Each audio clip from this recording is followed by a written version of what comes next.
Video of the incident where a learner is being assaulted inside a scholar transport vehicle has sent shockwaves across the province. Gade says the investigation into the incident will determine whether the learners should be expelled or not.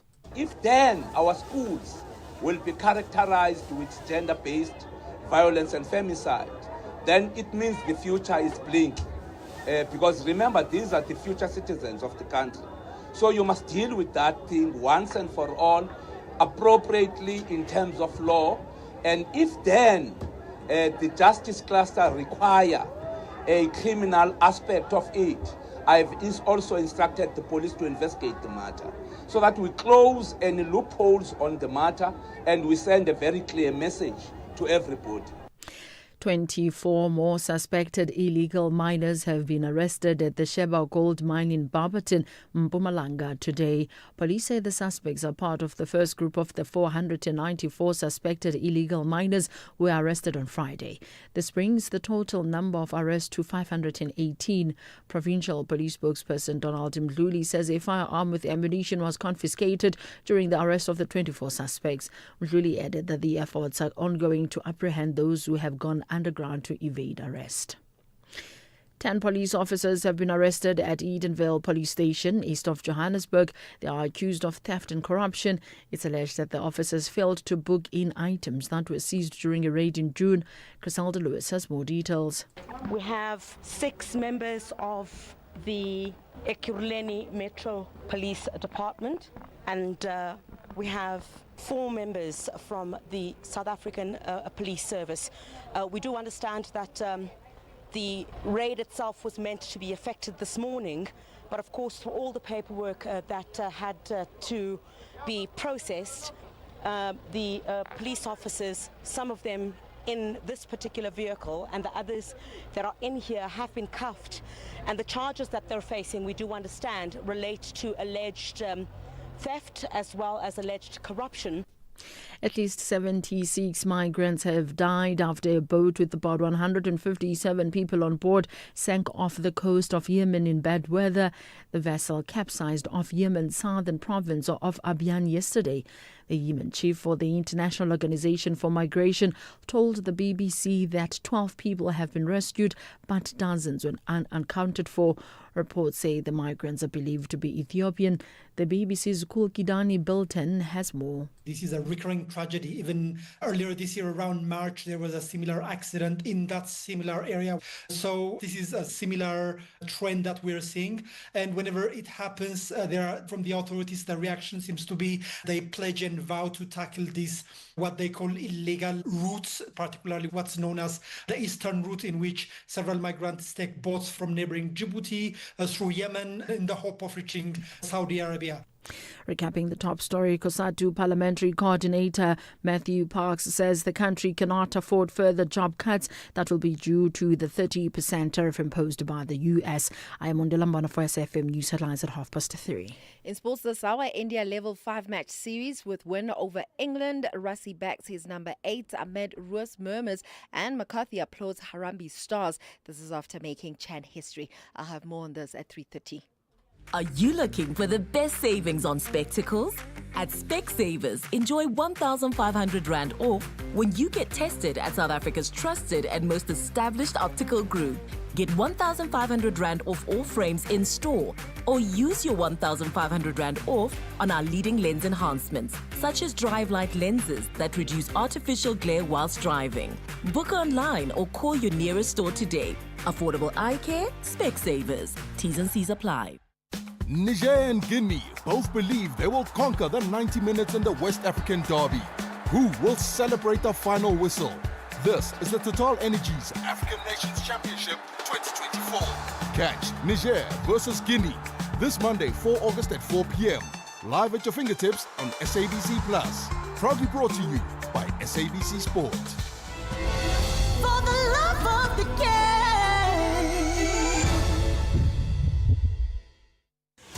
You are the biggest saver we've ever had. 2,794 Rand a month. It was the easiest switch ever. What was the real deal they could offer you? 870. That's amazing. You're always getting something out. Yeah. I've been battling to get nice car insurance. Outsurance, I found them. I'm saving a cool $360. Get the real deal with the real savings. I made the right move.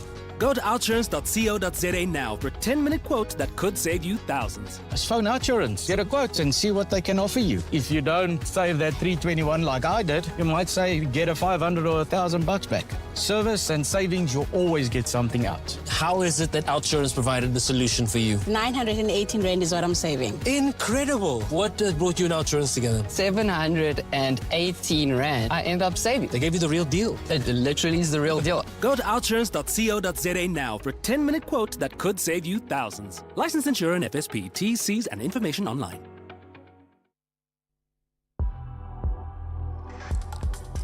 The National Pulse with Ashraf Garda on SAFM. You're listening to the National Pulse, weekdays 3 to 6 p.m. I'm looking at all the messages on the show before. I mean, it's all about Bridget and the beautiful, bouncy little girl. Great to have Bridget back. It's been like 3.5 months or so, I believe she's been away. And of course, as you now heard, with a beautiful, bouncy little girl to celebrate for that as well. So wonderful, wonderful to have Bridget back as well here in hosting her show. And of course, she's on from 1 to 3 every afternoon, right? I'll tell you what, interesting. One of the things she spoke about got me thinking, right? Which is the issue of, knowing where you are in your life at this point in time and whether 6 months into the year or now almost, well, in fact, you're 7 months into it, right? Whether you're on track or not. And that just got me thinking about some of the work I've done with the mentorship boardroom, part of the 67 Minutes for Mandela Day, right? And I can tell you now, and of course I was part of a whole group that mentored people online, and we still continue doing so. But it got me thinking, and this is the important point, right? What about you? Do you, have a mentor? Do you have a formal mentor, or is it an informal mentor? And do you have just one mentor or more than one? And or has that mentor changed? So is it possible you would have had one person when you're 20, another when you're 30, another when you're 40, and so on and so on? I'd love to know. I think mentorship is critically important. I do know one thing. When I was told that a while back, I had a chat, in fact, with Themba Baloyi, right? And he made the point to say when people ask him that whether he could mentor them, he would ask something like, who else is mentoring you? And they'll say, like, no one. And he said, no. Go and find 4 other people and then come back and I'll be the 5th one. The point he was making was this idea that one person who can offer mentorship is an expert in everything is a complete no-go. That means he can offer advice and mentorship and support in his area of expertise, but you need to find somebody else in their area of expertise. So I wonder, I'd love to know. Please do tell me about it, okay? I wonder who is mentoring South Africa's leadership, and I'm talking about specifically around South African-US trade relations, because we'll talk about that next. My name is Ashraf Garda. Welcome to the show. Welcome to the National Pulse. 3 hours as we cover the biggest issues locally and globally that clearly does always move the pulse, and we'll see what moves the pulse today. To call in, as always, 086 000 2032 live, that is, and then WhatsApp, text, or voice note 0614 104 107. You can also tweet using the hashtag the National Pulse. Right. So we do know this, that the South Africa-US trade relations issues very much on the agenda, because that 30% tariff now kicks in. I think it's on Friday, in fact, right? So we're going to chat to Professor Patrick Bond about that. I'll tell you what we'll do before we even get to him, right? The interesting thing, the Minister of International Relations, Ronald Lamola, on the one end, as well as Park Stahl from Trade and Industry, they had a joint media briefing in expectation of what's going to happen over the last few days. And I thought what was said here will set the scene for our conversation next.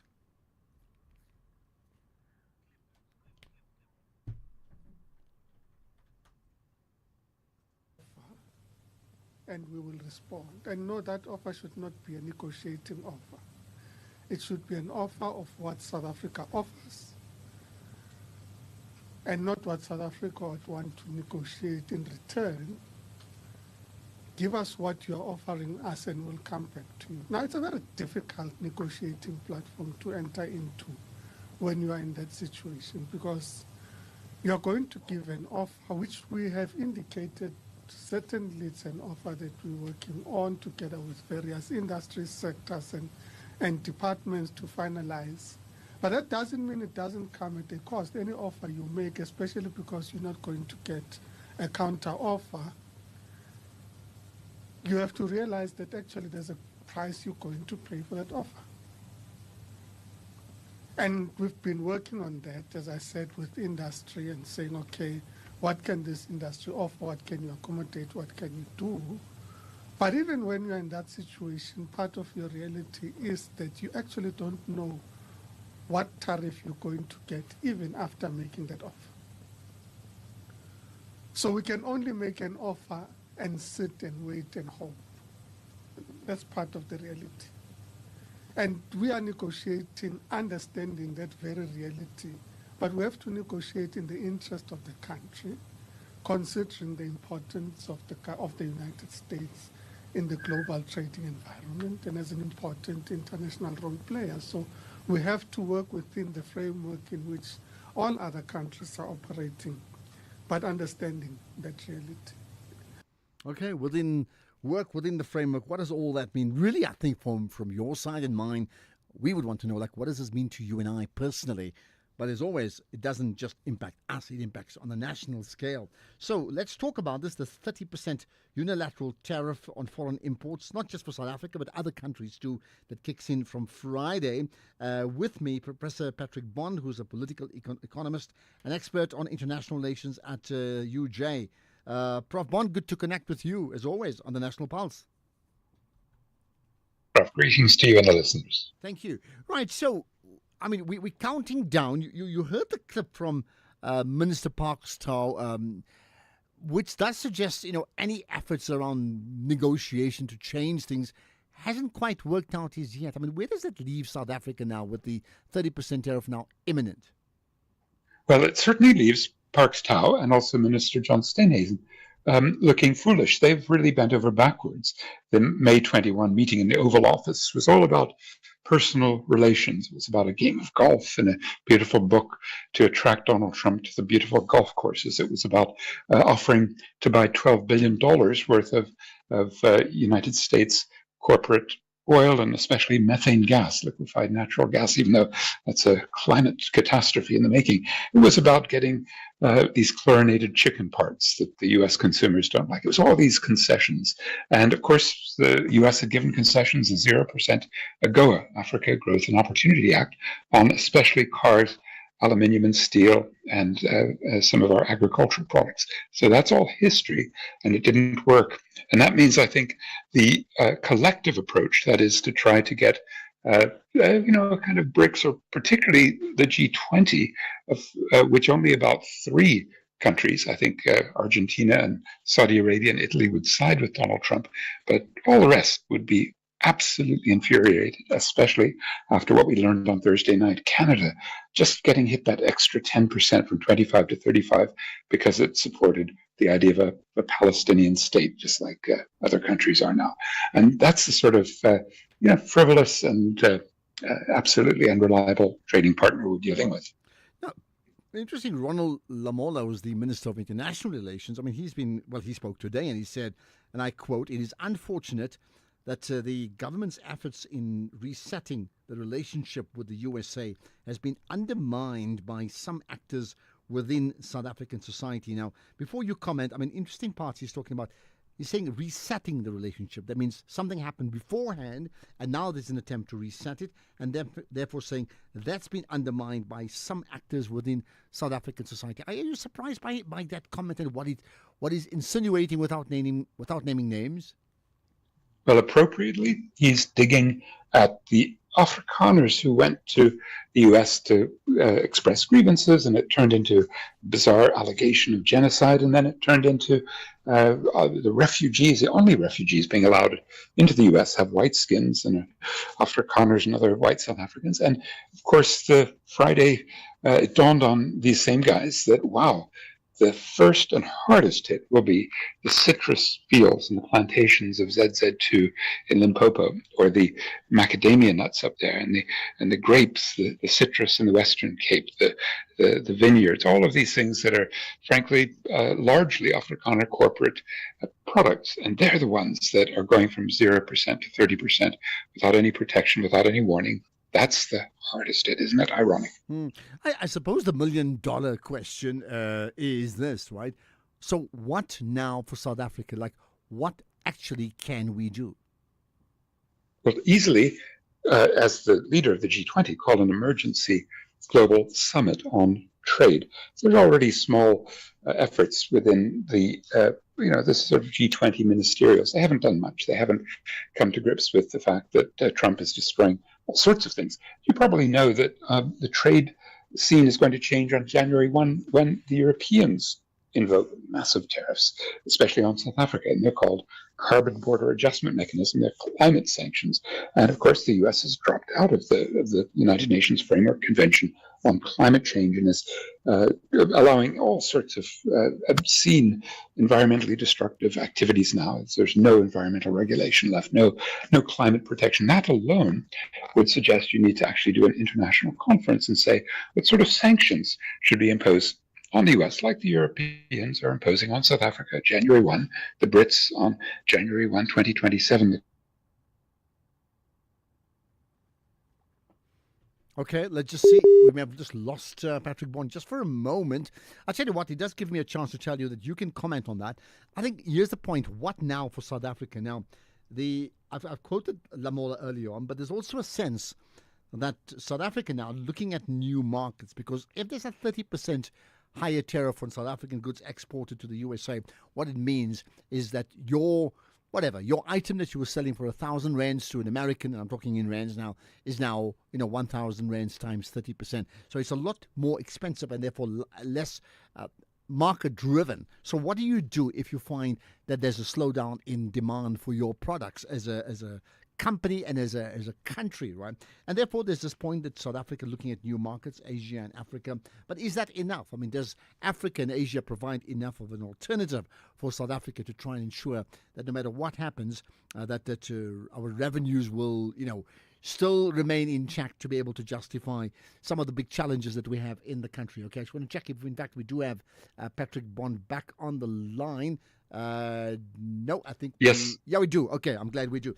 Yes, you may have heard that when we just lost you. Yeah, yes, go ahead. That's the right question. Yeah, because we can't export to China and to many of the BRICS because they're also under these same, in fact, even greater, Brazil, 50% tariffs. Those are countries that are also in a competitive environment, and China is already dumping, is producing at below cost because there's so much overcapacity selling here, and our International Trade Administration Commission, ITAC, must put protective sanctions already against China on steel and tires and many products. So I think that option is definitely not going to work, and neither is the African Continental Free Trade Area.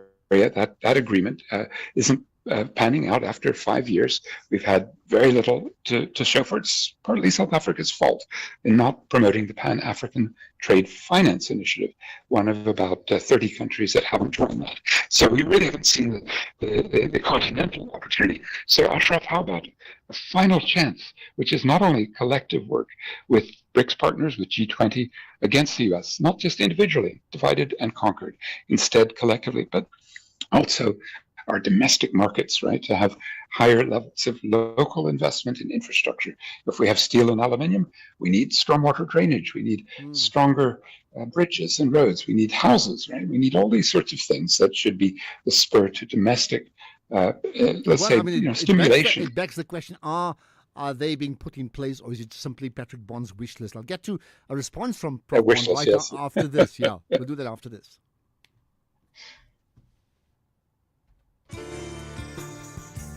September 5 is Casual Day. Time to get your Casual Day sticker and gear in support of persons with disabilities. Looking beyond the label, your contribution makes a tangible impact. Visit www.ncpd.org.za. Many thanks from the National Council of and for Persons with Disabilities. This is is an SABC-supported initiative. If you think you cannot afford a lawyer, think again. Clientele Legal has made professional legal services affordable for you. Whether it's a civil, criminal, or labor-related matter, we have a nationwide panel of attorneys standing by to assist you. SMS SAFM to 32195. That's SAFM to 32195 and we'll call you back. Clientele General is a licensed non-life insurer and an authorized FSP. Standard rates and terms and conditions apply.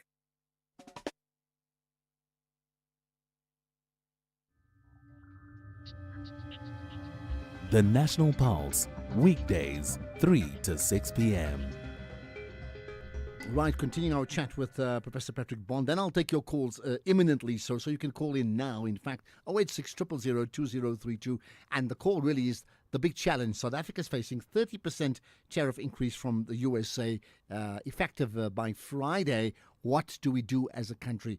How do we insulate it? How do we find new markets? Besides negotiating with the Americans, which seems to be ongoing and hasn't quite reached some sort of a solution. Now, Prof. Bond, I mean, before the break, you made the point about what should be done around infrastructure development internally. But I mean, that's not going to happen in 1 week, is it?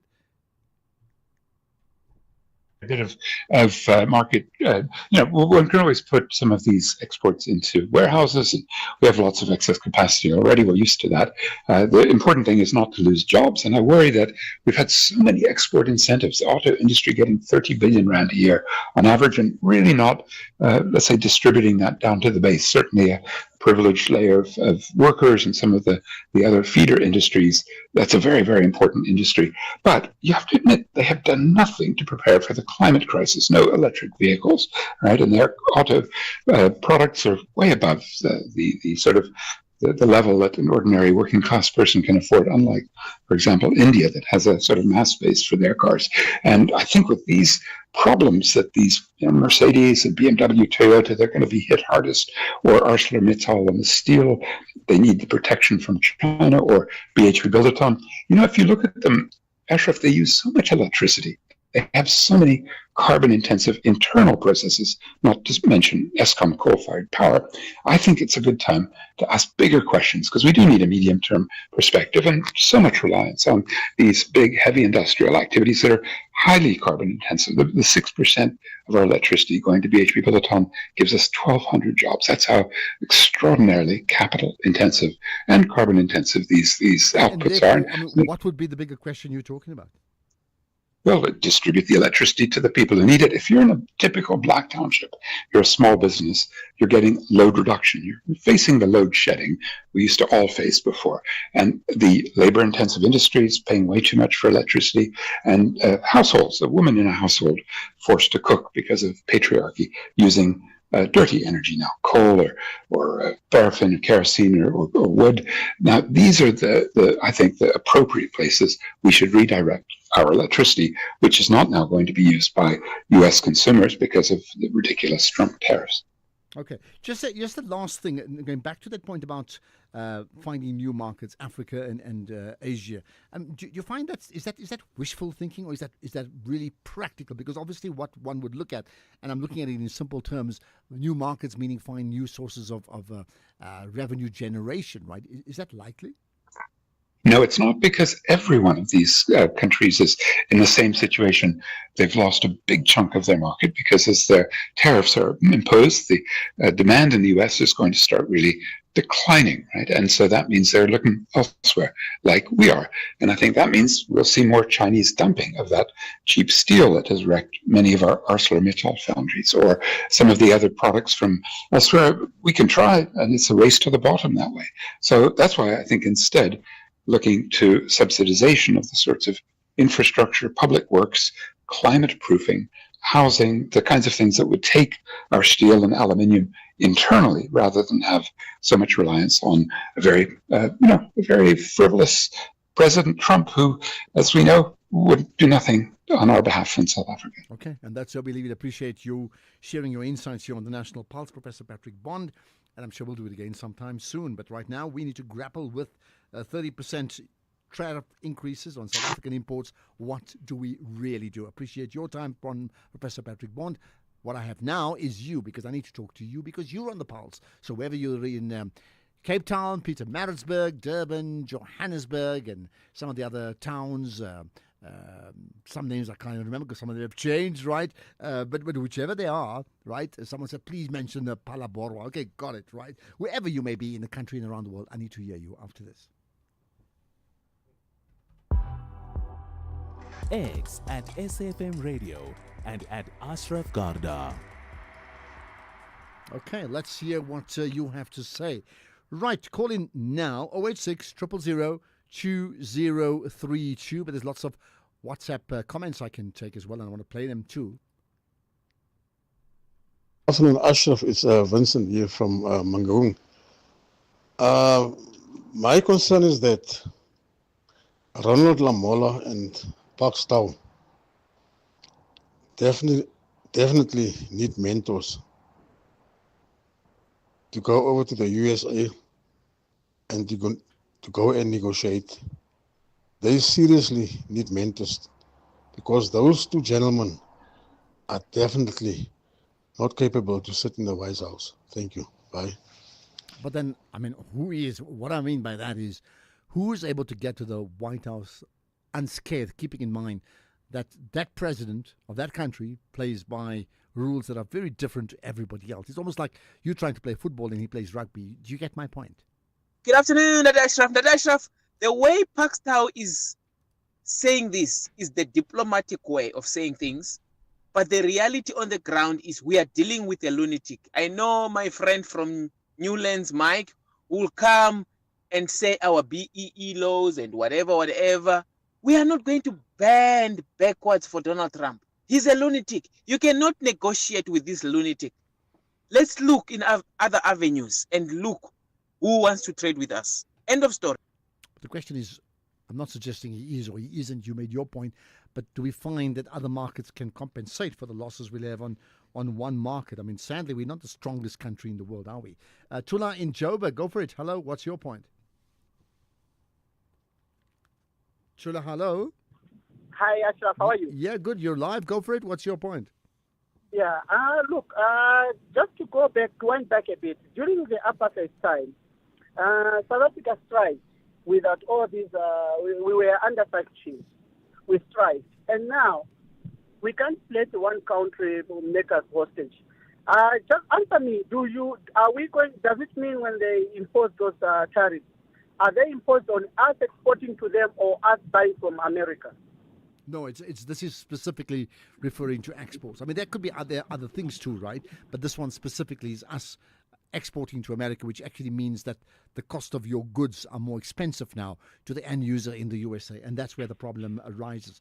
Okay, Chula, got that? Thanks. Let's move on to Les in the Eastern Cape. Hello. Yes, that's what you can hear me. Yeah, I certainly can. What's your point? Okay, my point is, if you can just the tariff increase is increased for all countries. Therefore, for South Africa, that is their own responsibility to negotiate about the tariffs. Remember, the Department of Trade and Industry should be awarded to the DA. There was a conflict before. I don't think this loggerhead should be in this way if it was a DA. So in this case, the ANC tried to negotiate or try to act under the Cadre Diplomat and Triple BEE, whereby that is why. Okay, you're gone. I'm not too sure what happened there. Not us. I don't know. My apology for that. But I don't know. I think you touched on the DA. The DA has never been in government, so how do we know? That's almost like saying, if the apartheid South Africa were in power, there would be no extra tariffs against us because so-and-so like. Things have to change, isn't it? They do have to change. And in a world of multilateralism, we have to give and take, as we clearly do. 3:30, it's the news headlines. Here's Ondela. Thank you, Ashraf. On the news headlines, the case against a 59-year-old man arrested for the possession of child sexual abuse material has been postponed to the 18th of this month at the Standerton Magistrates Court in Mpumalanga. COSATU Parliamentary Coordinator Matthew Parks says the country cannot afford further job cuts that are likely because of the 30% tariff imposed by the US. The tariffs are expected to come into effect this Thursday. And counsel for the Edgar Lungu family, Caspar Velgemoed, has argued that there is no evidence that the late former Zambian president wanted to be buried in his home country. A full update follows at the top of the hour.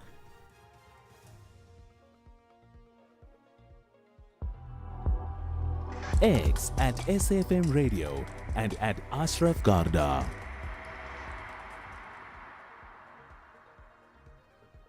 Okay, let's get to sport for the first time on this show today. To me, what are we going to talk about?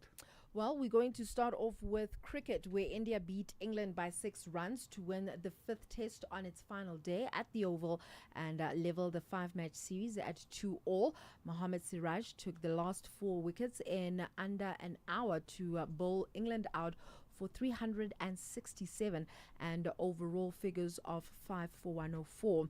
Meanwhile, Proteas left arm spinner Keshav Maharaj says that he intends to play international cricket until he's 40. Now, Maharaj was named Cricket South Africa's men's player of the season last week and has no intentions of stopping anytime soon. Now, 35 years old, he's been an integral part of the team's setup for years and says that the only thing that will change his mind is if he loses the appetite for the game in the coming years. I always said I'd like to get to 40 in international cricket, but it just depends on how the body goes and how I wake up the next day. If I ever lose the passion to bowl, I have to walk away and be honoured to the game. But from a team perspective, obviously having a taste of success, hopefully it unlocks many doors. But I think this is a wonderful opportunity for the team to sort of look back on the things that we did well, but also try and find ways in which we can evolve, because obviously people know the brand and style we're going to play and want to catch us. So hopefully we can be the leaders in the pack and really set the foundation when we do start the season, for this next cycle.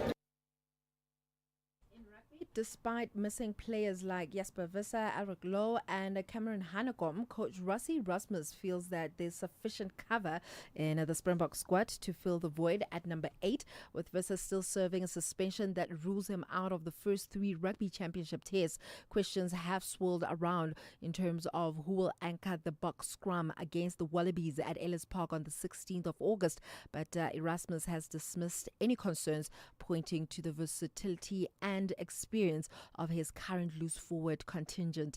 In football, Orlando Pirates coach Abdeslam Wadu says that he's embracing the positive pressure that comes with being the coach of one of the biggest clubs in the country.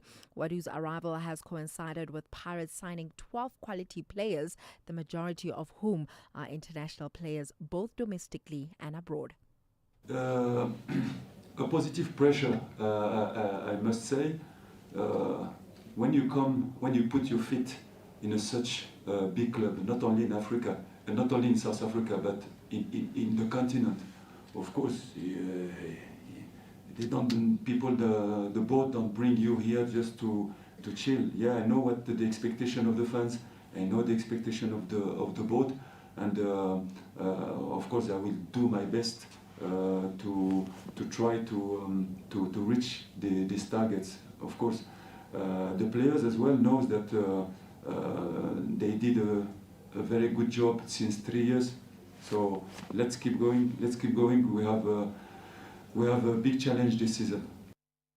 Meanwhile, Kenya's Harambee Stars head coach Benny McCarthy has lauded his players for their fighting spirit. This is as they kicked off the African Nations Championship campaign in sensational fashion, edging out tournament favourites Democratic Republic of Congo 1-0 in Nairobi. Now the victory marks a perfect start for the hosts, who are making their debut in the Chan tournament. First of all, I'm very proud of my team. Many of them, it's the first time that they step out on such a big stage. The fact that they played against one of the tournament's favorites in my eyes. This is a team with so much experience, DRC. They've won this tournament twice in the past, so they know what winning is about. They know what it is about playing in this tournament. And for us, who's very novice to this, the fact that we didn't let the nerves get the best of ourselves. At times, yeah, we were nervy, but once we settled down, I think we played some very good football against a team that's organized and well prepared. So yeah, I was very proud of my players. In tennis, Wimbledon champion Iga Swiatek became the latest seed to fall at the Canadian Open as she suffered a surprise defeat to Clara Tauson in the fourth round. Tauson claimed a 7-6 and 6-3 win, and Swiatek's exit comes after top seed Coco Gauff and two-time defending champion Jessica Pegula and fourth seed Mira Andreeva were all knocked out. Meanwhile, Ben Shelton is into the quarterfinals at the National Bank Open. The fourth-seeded American defeated Flavio Cobolli 6-4, 4-6 and 7-6 in the round of 16 at Canada's National Men's Tennis Tournament. And before I say goodbye, Ashraf, I can't wait to let you in on how the predictions went at 5:30. But I think one that I need to highlight is the one where I got wrong, the Springbok women claiming a win this weekend. And I'm mentioning it because someone on social media was like, they're very impressed about how I'm always promoting women's sport. And I was like, let me put it out there that when I support women in sport, it's not only just to put it out there, but to actually motivate more people to support women in sports, because there are women out there that are doing exceptionally well, and I can't wait to see how the Springbok women are going to do at the Women's Rugby World Cup. Well, I think the point is well made, and yes, I mean, I certainly know someone who works with you. You embrace it fully, and the plan is to get mainstream society to embrace it like it has been the most normal thing in the world to watch the women's rugby team play. Looking forward to that. We'll talk about predictions at 5:30. Yeah. SAFM, guiding you through the rush hour traffic. Good afternoon. Starting off in Gauteng, the M1 southbound in central Johannesburg, slow moving towards Crown Interchange. The N4 westbound in Pretoria is a crash before the N1 highway. All lanes are open. And Heidelberg Road southbound in Sealdale has a crash reported at Southern Klip Riversberg Road. In KZN, the N3 westbound has a stationary track before Cliffdale, and Umgeni Road is slow moving, and that's through Springfield Park. In Cape Town, on the M5 southbound, a stationary vehicle reported at the N2 highway. The M3 southbound is slow moving towards Rhodes Drive, and on the N1 inbound, a crash reported before Plattekloof Road. With your traffic update, I'm Irma G. The Uganda Cranes have a huge responsibility to exhilarate their fans on home soil. Meanwhile, the Desert Foxes believe they will prevail away from home. This is the Total Energies African Nations Championship 2024. Catch Uganda versus Algeria this Monday, 4 August at 7 p.m. Live everywhere for everyone on SABC Plus. Proudly brought to you by SABC Sport. For the love of the game.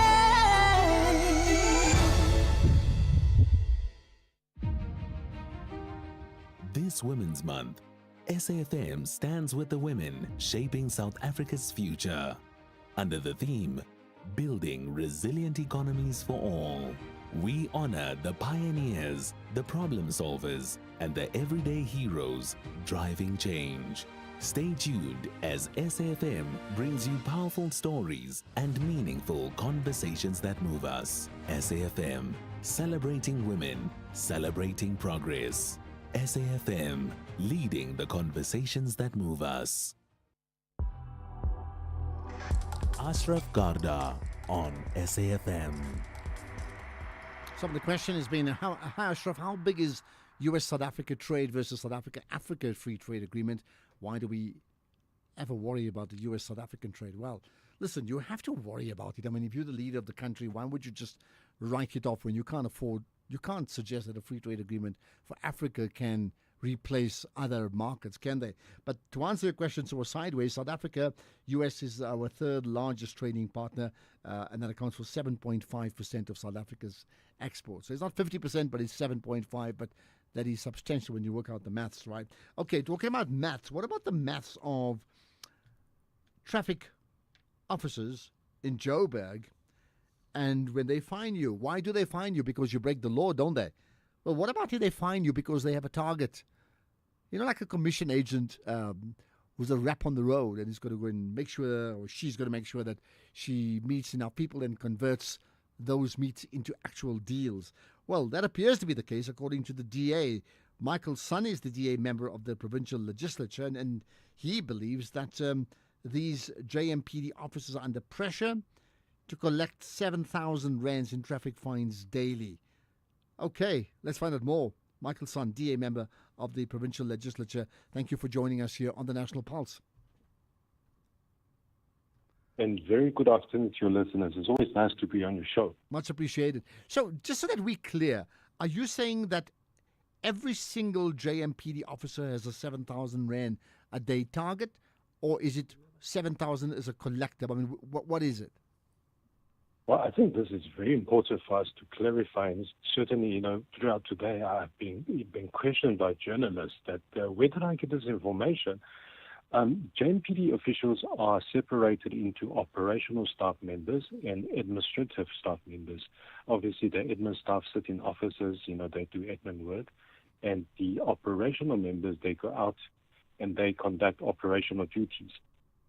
I personally engaged with an operational staff member of the JMPD and was informed that each one of them has a target to collect of 7,000 rand, as we've mentioned earlier, during the day shift. So this is the traffic fine target that must collect, and this is why you're seeing these excessive and indiscriminate traffic roadblocks or roadside checks across the city of Johannesburg, where motorists are stopped, waved down, for checking whether they have outstanding fines. And of course, we're not saying that motorists must break laws and not having to be penalized for it. Of course, if you break the speed limit and you get a fine, you must pay for that. But it is simply not right, and it is unethical that law enforcement are being used for that purposes. And in fact, those roadblocks and roadside checks do very little in terms of road safety. They do not reduce accident. And honestly, I haven't seen as much effort being put into a roadblock as in terms of alleviating traffic congestion on our road. Okay, but let's understand this. What is it that you are fundamentally concerned about? Are you fundamentally concerned about the fact that they actually have a traffic fine revenue target, and as a result of that, they are fining people more than they should, meaning they're looking out to fining people, or is there something else? What's your big concern here? The concern is that, one, why is there being a target set for JMPD officers? Is it a collection revenue, a collection target they must reach, or a target that they must reach for issuing traffic fines? So those are the questions we are asking. Of course, it's something that we would like to see, that the police officers going out there, both SAPS and JMPD, going out there to use the already very stretched policing resources to keep the residents safe. It shouldn't be used to penalize the residents. Yes, it's a tool to deter motorists from committing, breaches to the law. But it shouldn't never been the case is where it becomes a revenue-generating exercise that, because there's now a target, the officers are encouraged or even incentivized to go out and write more fines and collect more revenue for the city or for the authorities. That defeats the whole purpose of having law enforcement where it's supposed to serve and protect and implement the legislation that's out there that's to ensure the safety of the residents. And if it's the target is 7,000 rands per traffic officer, then what actually is the monthly target that's been set to earn revenue? Well, I can tell you this. JMPD officers are on a 4-day shift, so they work for 4 days and they have another 4 days break. 2 of those 4 days would then be 2-day shifts and 2 night shifts. So out of the 4-day shift, they at least will have to go out on a 2-day shift and collect, I would imagine, 14,000 rand during those 2 days. But my question is, what is the target for the entire JMPD as a division? Yes. So if you work out to say, if there are 1,200 operational JMPD staff members, the math is simple. So you do that, you do that by a month, and you times that by at least, 2 days a week. You can quickly work out how much should be collected per month. I know my math beats me, but that is the number that the city is looking at to collect from the motorist in Johannesburg. Okay. All right, maybe as you say, your maths don't math. If there's something wrong in the system, you do say, and I'm repeating what I heard about that. In fact, this is done because the city of Joburg effectively is cash strapped, or maybe that's a kind word. They're struggling with dwindling revenue, and this is almost a type of oxygen generator in terms of revenue.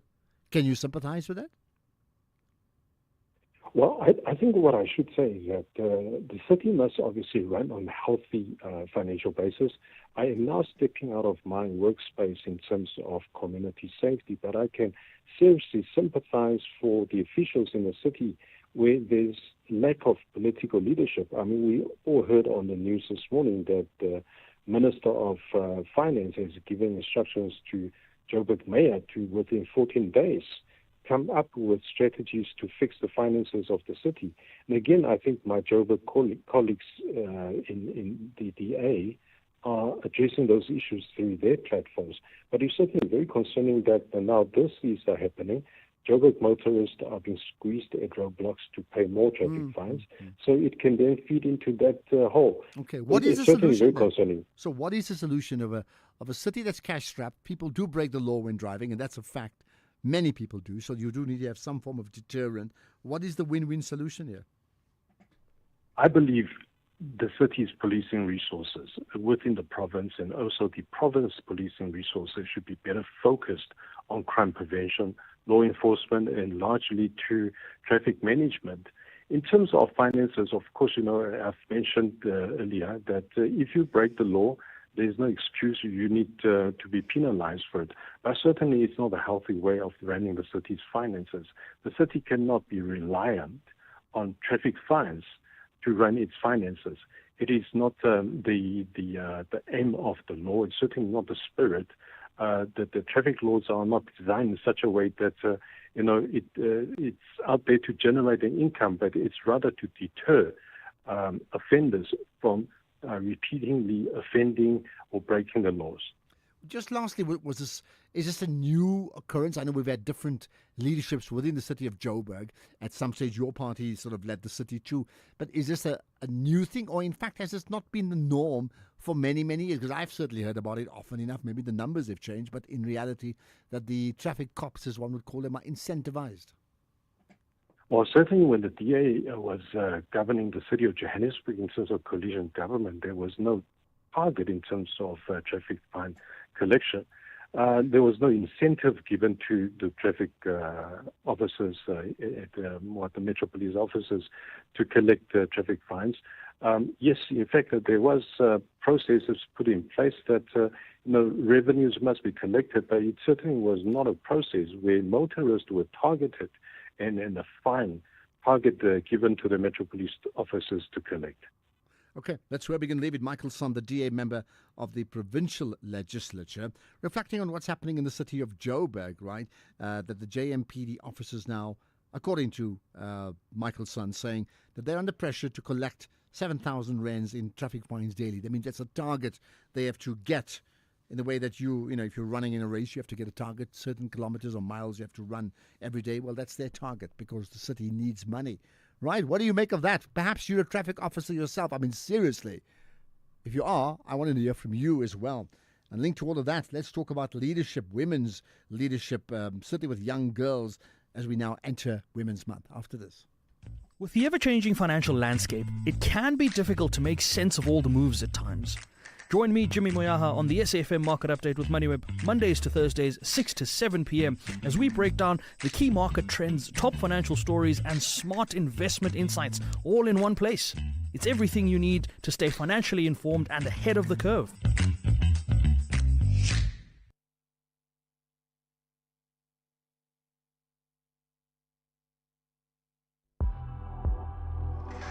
Ashraf Garda on SAFM. Right, come on, let's hear about it. Are you from the city of Joburg? What do you make of that? As a commuter who's been stopped, and you now know that, well, according to Michael's son, that there's a target, but perhaps you could well be from the JMPD themselves. In fact, perhaps what I need to do is get Kizo Temba to say, let's get the JMPD on board and let them comment about this. We need to know, isn't it? What about mentorship? I did tell you earlier on, do you have a mentor? How important is a mentor? Do you have multiple mentors or just one? Has it changed? I've never had a formal mentor, but I certainly know people that I've bounced off over the years, and I continue doing so, and then others bounce off me, right? Okay, let's talk about bouncing off now. We're in the midst of Women's Month, and what about women leadership in the country, and certainly young girls, and how do we empower them? So, Phuthi Mogale will now give us her thoughts on what she thinks every girl in the country deserves, or how they deserve and why they deserve it. How do they get there in terms of getting a seat, not just at any table, but at the leadership table? It's something that I certainly feel strongly about. Phuthi Mogale is the head of senior school at Rodin School, South Africa. Phuthi, appreciate you connecting with us on the National Pulse. Thank you for having me. I really am privileged, and it's a blessing to be able to join you today. Much appreciated. Let me start with this. When we say, every girl in this country deserves a seat at the leadership table, let me not assume that you and I are in sync on this one. Spell it out. What does that mean? It means it's more than just having a voice at the leadership table. It means being able to contribute to the conversation in a meaningful way, and where that conversation is not largely based on gender, but is actually based on the soft skills that girls inherently have, things that cannot be written about, things that just inherently become a part of them or are a part of them, and leadership skills that speak to not only empathy but compassion, whilst also being mindful of the fact that to lead, one needs to have a voice, and that's the voice that's important. So what then is the reality? If we're saying that every girl deserves a seat at the leadership table, so how many actually get a seat at the leadership table? Not many girls get a seat at the leadership table, which is rather unfortunate, because a lot of the times I think when girls are educated, they almost make themselves to become what the world expects them to be, as opposed to being individuals within society. So a lot of the times, and I keep referring to it, we almost expect girls to be rocks like women. And yet when rocks break, we're the first to contribute to that break. And that's what limits the opportunities of them actually being able to sit at the table. Because as much as being at the table is about the influence and the power, it also comes with a sense of vulnerability. And girls are made to feel like that vulnerability is a weakness. And that being a weakness then does not meet their leadership goals or their perspectives. Whereas that vulnerability makes them inherently able to do things, see things, and appreciate things that other, or men, for example, wouldn't be able to appreciate, because it's not just about the black and the white. There's so much gray and color around it one needs to consider when leading and leading in a leadership space. I mean, one of the points that I understand you've sort of referenced is we must stop seeing young girls as beneficiaries of development, but see them as leaders of it. So how do we make that swap between, young girls being beneficiaries, which means sort of receiving kind of a handout, versus actually leading the development change or charge in this case? We must remember that girls or women are at the center of every community, and without them, communities don't survive or thrive. Because when you think about it, the first education you get is from the female members of your community. And if we don't contribute to that narrative, or if we don't make them a part of that scope and realize that they give us the first words, they allow us to see things from a particular perspective, then we obviously don't make them a part of the conversation. We basically just make them beneficiaries. So community building is important. And if you think about it, whenever you think about home, who's at the center of your home, who creates the environment at home, and it's usually your mothers or the female members of your community. And that's the one thing you need to think of and look at when you're inherently thinking of their impact or their role. What about, maybe share yours or other anecdotes about, typically the type of leadership line that young girls need to follow to be successful and get to the very top of their profession? Sure.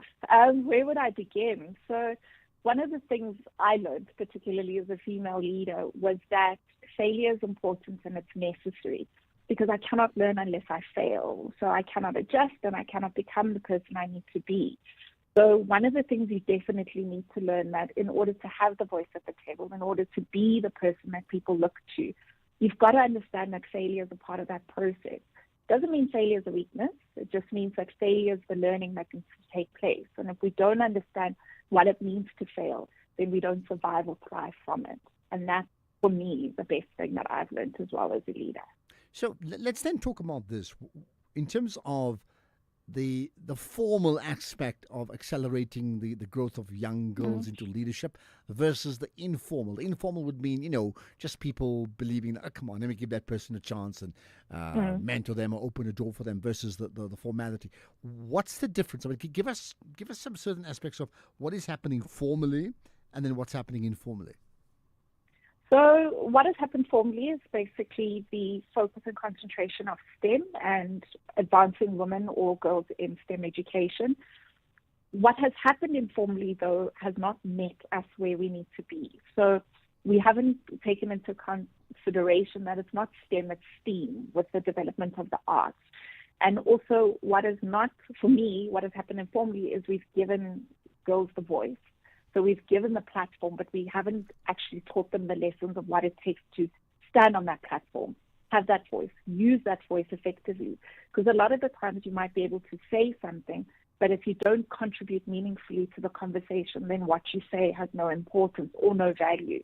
So in terms of the formal and the informal, there's never been a clear balance. We've always had almost an imbalance where we focused on one side versus the other, as opposed to balancing the fact that the advancement of education of girls also means that we nurture them at a base level, allow them to explore their vulnerabilities, or the advancement of them, or being able to show them that their vulnerabilities are important wherever they go. We haven't given them that almost formal education to say, what does it mean to be vulnerable? How can you become vulnerable in any space that you occupy?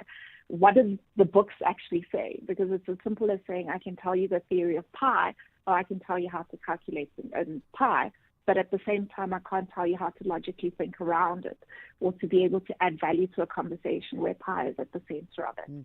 And that's basically where we've missed the mark. Maybe the last thing before I let you go, I mean, do you find that, is interesting, we're having a national dialogue coming up in some form soon, right?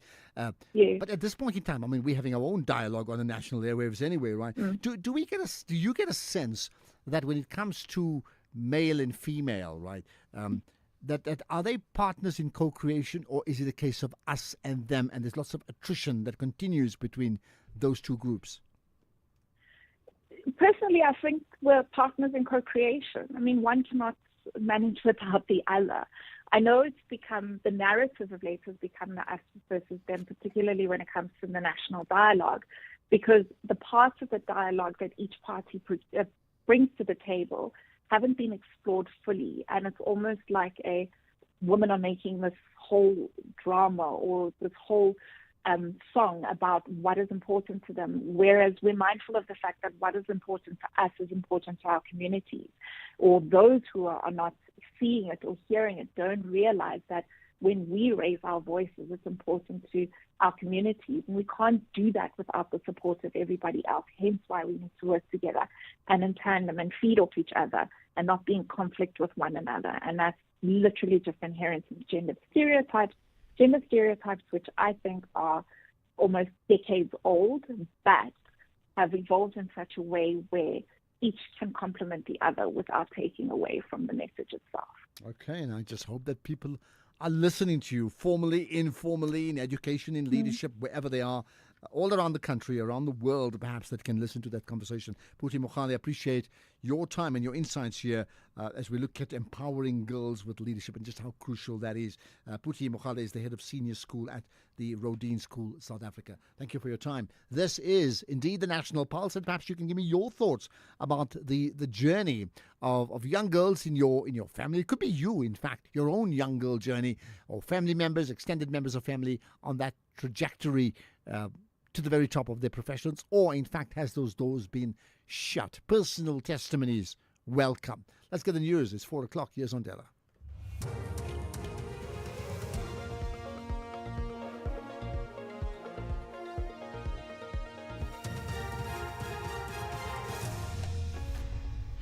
Thank you, Ashraf. On the top stories, child sexual abuse material case postponed, and COSATU raises concerns over looming U.S. tariff hike. For SAFM News, I am Ondelambana, and a very good afternoon. The case against a 59-year-old man arrested for the possession of child sexual abuse material has been postponed to the 18th of this month at the Standerton Magistrates Court in Mpumalanga. Gerardus Lombard was arrested last week during a joint operation by police and the U.S. Department of Homeland Security, dubbed Bad Vibes. While processing the scene, the team seized 15 licensed firearms and several digital devices. Forensic experts also uncovered more than 56,000 videos and images depicting child sexual abuse material. Sasha Naidu reports. Gerhardus Lombard made a brief appearance in the dock today before his case was postponed for a formal bail application. He was arrested on Wednesday last week after an integrated law enforcement team executed a search and seizure warrant. The operation was led by the Serial and Electronic Crime Investigation Unit in Mpumalanga, with support from the Department of Homeland Security Investigations, the U.S. Embassy and the local Criminal Record Center. His arrest brings the total number of arrests made under Operation Bad Vibes to 16. Sasha Naidu, SABC News, Mpumalanga. COSATU Parliamentary Coordinator Matthew Parks says the country cannot afford further job cuts that will be due to the 30% tariff imposed by the U.S. The tariffs are expected to be effected this Thursday.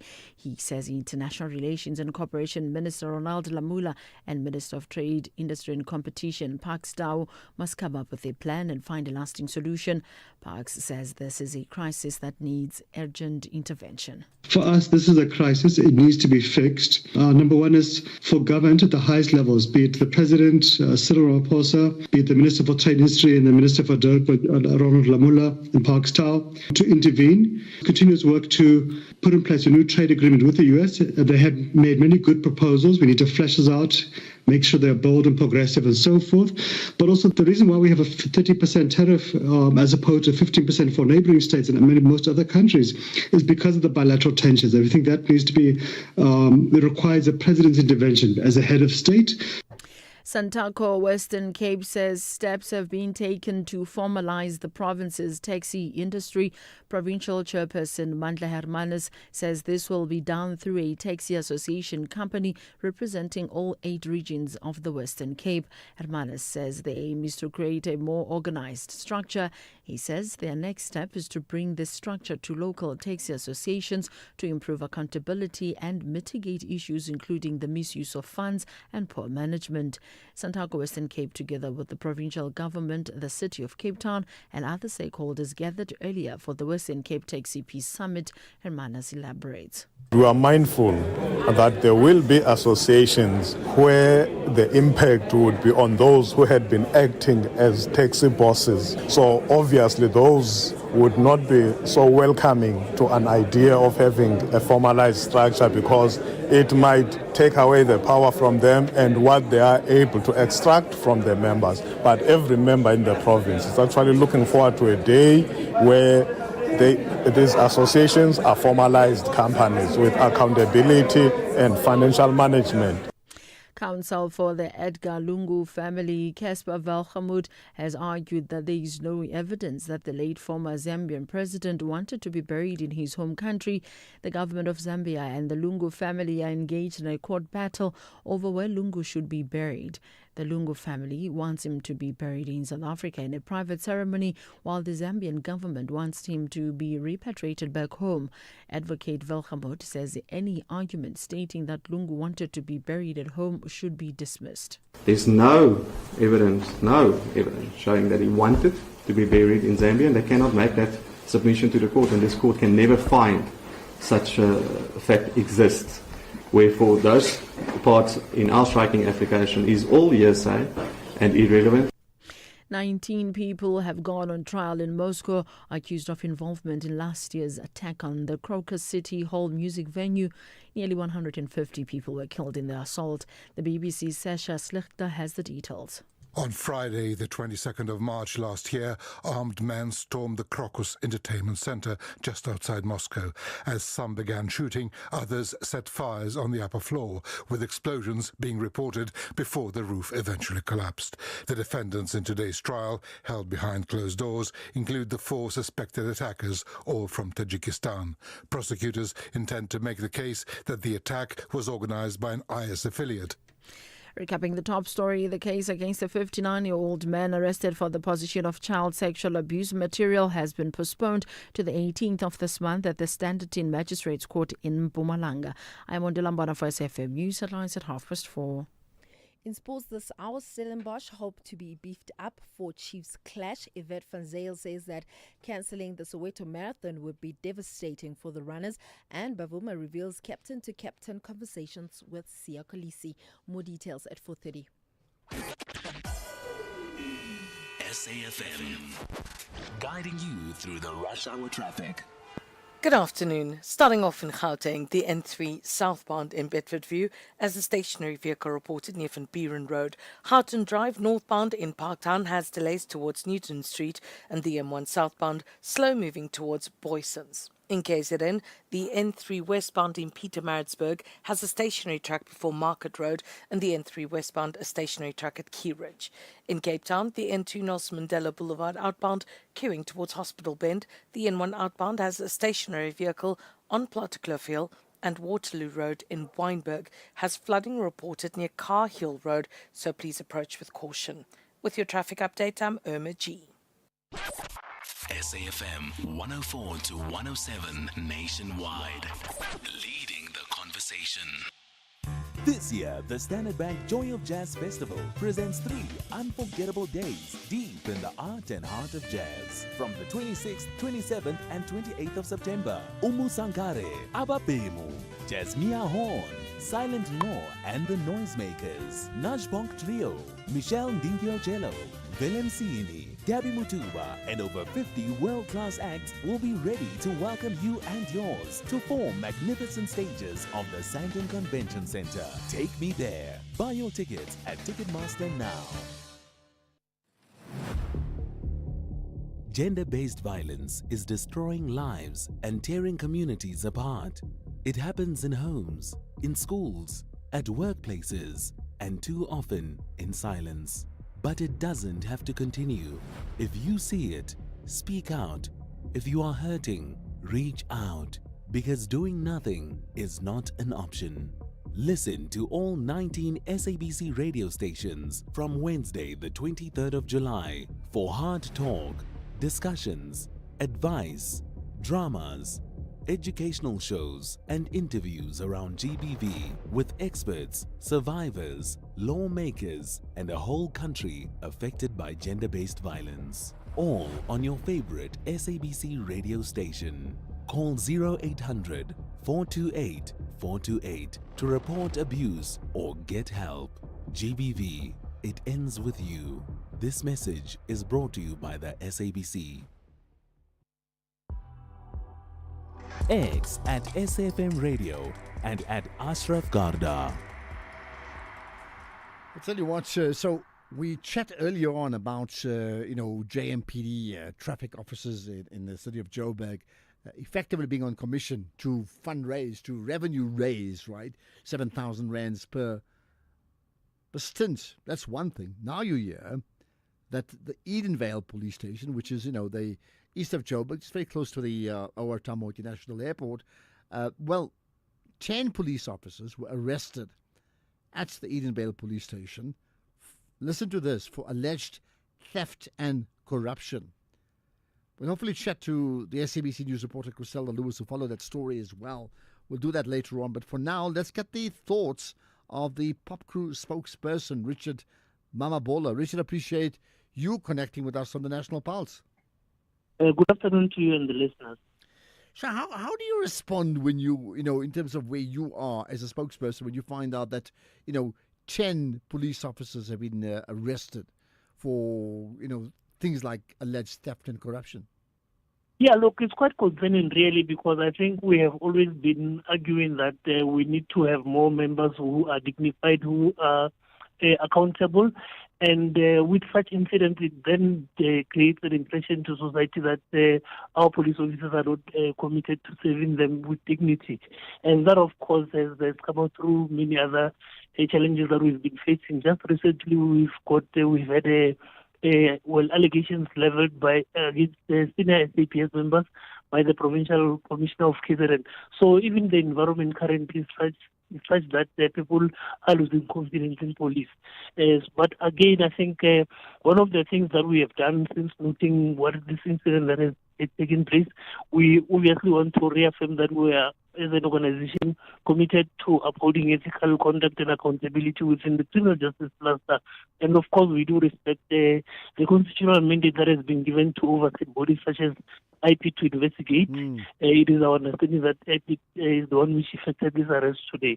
Well, at the same time, of course, these remain allegations, and we would like to urge all parties to allow the legal due processes to unfold without any prejudice or speculation, because all these accused people, like any other citizens, are entitled to the presumption of innocence until proven guilty by a court of law. But of course, and I think one of the other important things that we need to expressly say is that as much as this might be happening where you've got rogue elements within the SAPS, at the same time you've got those who are still convicted, because it would not have been through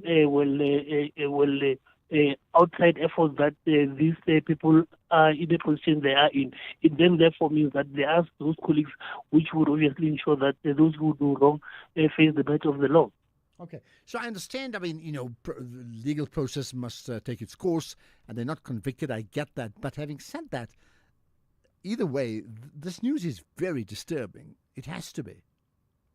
Definitely disturbing. Hence, we are saying that, of course, we need to ensure that the processes unfold, and of course, also noting that there are colleagues who have actually acted in a way that would have resulted in these officers being arrested as things stand. So definitely we are concerned about that, and of course it definitely does create a negative impact on the kind of relationship which has obviously been something we are trying to work on between police and communities, because at the end of the day, if communities feel that they do not trust police, it's going to be very difficult for police to actually fight crime alone. That is something which needs both communities and police to play a joint role in confronting. How do you feel about, yes, police officers should be above reproach anyway, right? But yet you have stories like this, and there's not a day that goes by that somebody will not call in or tweet about it and say, these are rogue police officers at certain places, they're taking bribes, they're doing different things, they're not doing their job. How do they slip through the net? How do they slip through your net before they then effectively become police officers on the beat?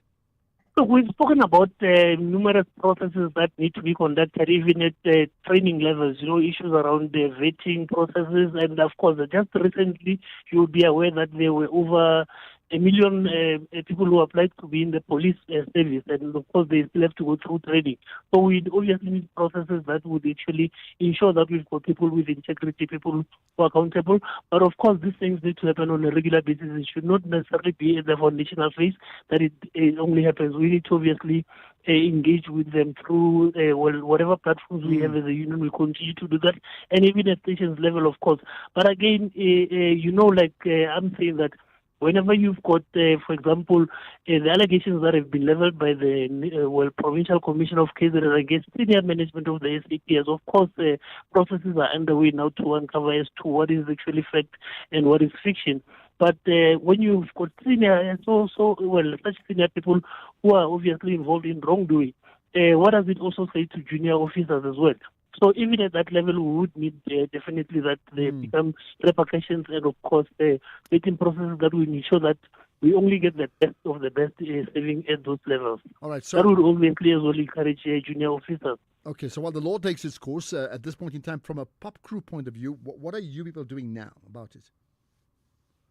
So I couldn't get that. I was saying, from a pop crew point of view, what, besides you talking to me about it, what would be your line of action now regarding these police officers? Well, this is not something that we started recently. We've always been engaged with our members around about them refraining from criminal activities. And of course, this will be one of those instances where we will have to follow through and get a sense of what the case is about, what are the charges. And of course, as a union representing workers, we would then therefore look into what other hills need to be addressed. So our legal team will obviously be looking into that. And of course, I remind you that there are only 4 members of the SAPS. The others are from EMPD, which is represented by a different union totally. But generally we've got the concerns of the criminal justice in its entirety. So we will be assessing as to what these charges are all about. Okay. Well, let's leave it at that. Richard Mamabola, the Pop Crew spokesperson, appreciate your time. Now, in the same vein, early on, the SABC News reporter Griselda Lewis was on the job, effectively covering the story of the 10 police officers having been arrested at Edenvale Police Station. And she effectively set the scene in terms of what she saw. So take a listen. Officers, we're talking about 6 from the Ekurhuleni Metro Police Department and 4 from the South African Police Service. Let me just give you some details in terms of what I know. This is also part of the entourage which had left. We do understand that an operation had taken place not too far from here, and there had been some items that had been seized from that particular operation. These are ongoing operations that you'd know that the South African Police Service does have. And from some of the items that had been taken there, we're talking about cigarettes. There's also allegations of thousands in terms of monies that had been stolen. And some items, we understand, had not been booked in, items that had been seized from this operation. They also did not book some of those in.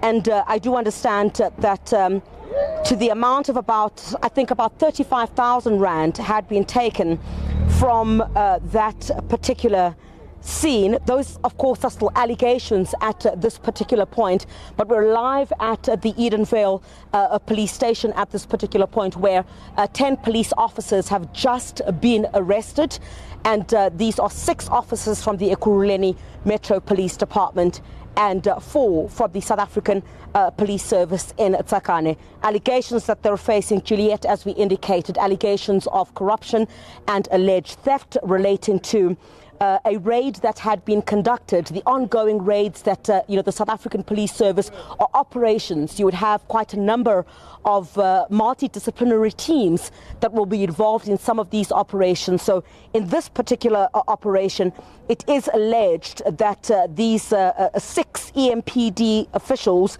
and the 4 members from the South African Police Service were involved allegedly in some underhanded activities there. Alleged monies were also stolen. So we really need to get an update from police in terms of when they're expected to appear in court, but they were certainly taken away from here, cuffed, and they'll be taken, I do understand, to a nearby police station. Juliet. Okay, so that's Griselda Lewis, right? Now, what we'll do next, and by the way, I welcome your thoughts on that. What do you feel about it, listening to that story of 10 police officers now being arrested for alleged theft and corruption? And these are police officers. Oh, my goodness. Do you have an opinion on this? You should, right? Well, let me hear it. You can call in live. You can WhatsApp anytime. You know that. But we'll also do this in a moment. We've got to pick up on some of the thoughts of other things, including the chat with Professor Patrick Bond. I welcome that, including the issues of trade tariffs. And, South Africa effectively now saying that they will institute a support program to offset the 30%. Well, what support program? What do you understand by that? Are you reassured in any way, or are you wary? Are you very, very concerned? Now, that's not all. There's more. The issue of mentorship as per sort of upskilling young girls. Welcome that. And then my point about you personally. I mean, how many mentors do you have, like even right now? How important are mentors in your life where you are being mentored? Now, in a moment, we're going to talk about the Border Management Authority. They are doing some serious work. We'll find out what after this. This Women's Month, SAFM stands with the women shaping South Africa's future under the theme, Building Resilient Economies for All. We honor the pioneers, the problem solvers, and the everyday heroes driving change. Stay tuned as SAFM brings you powerful stories and meaningful conversations that move us. SAFM, celebrating women, celebrating progress. SAFM, leading the conversations that move us.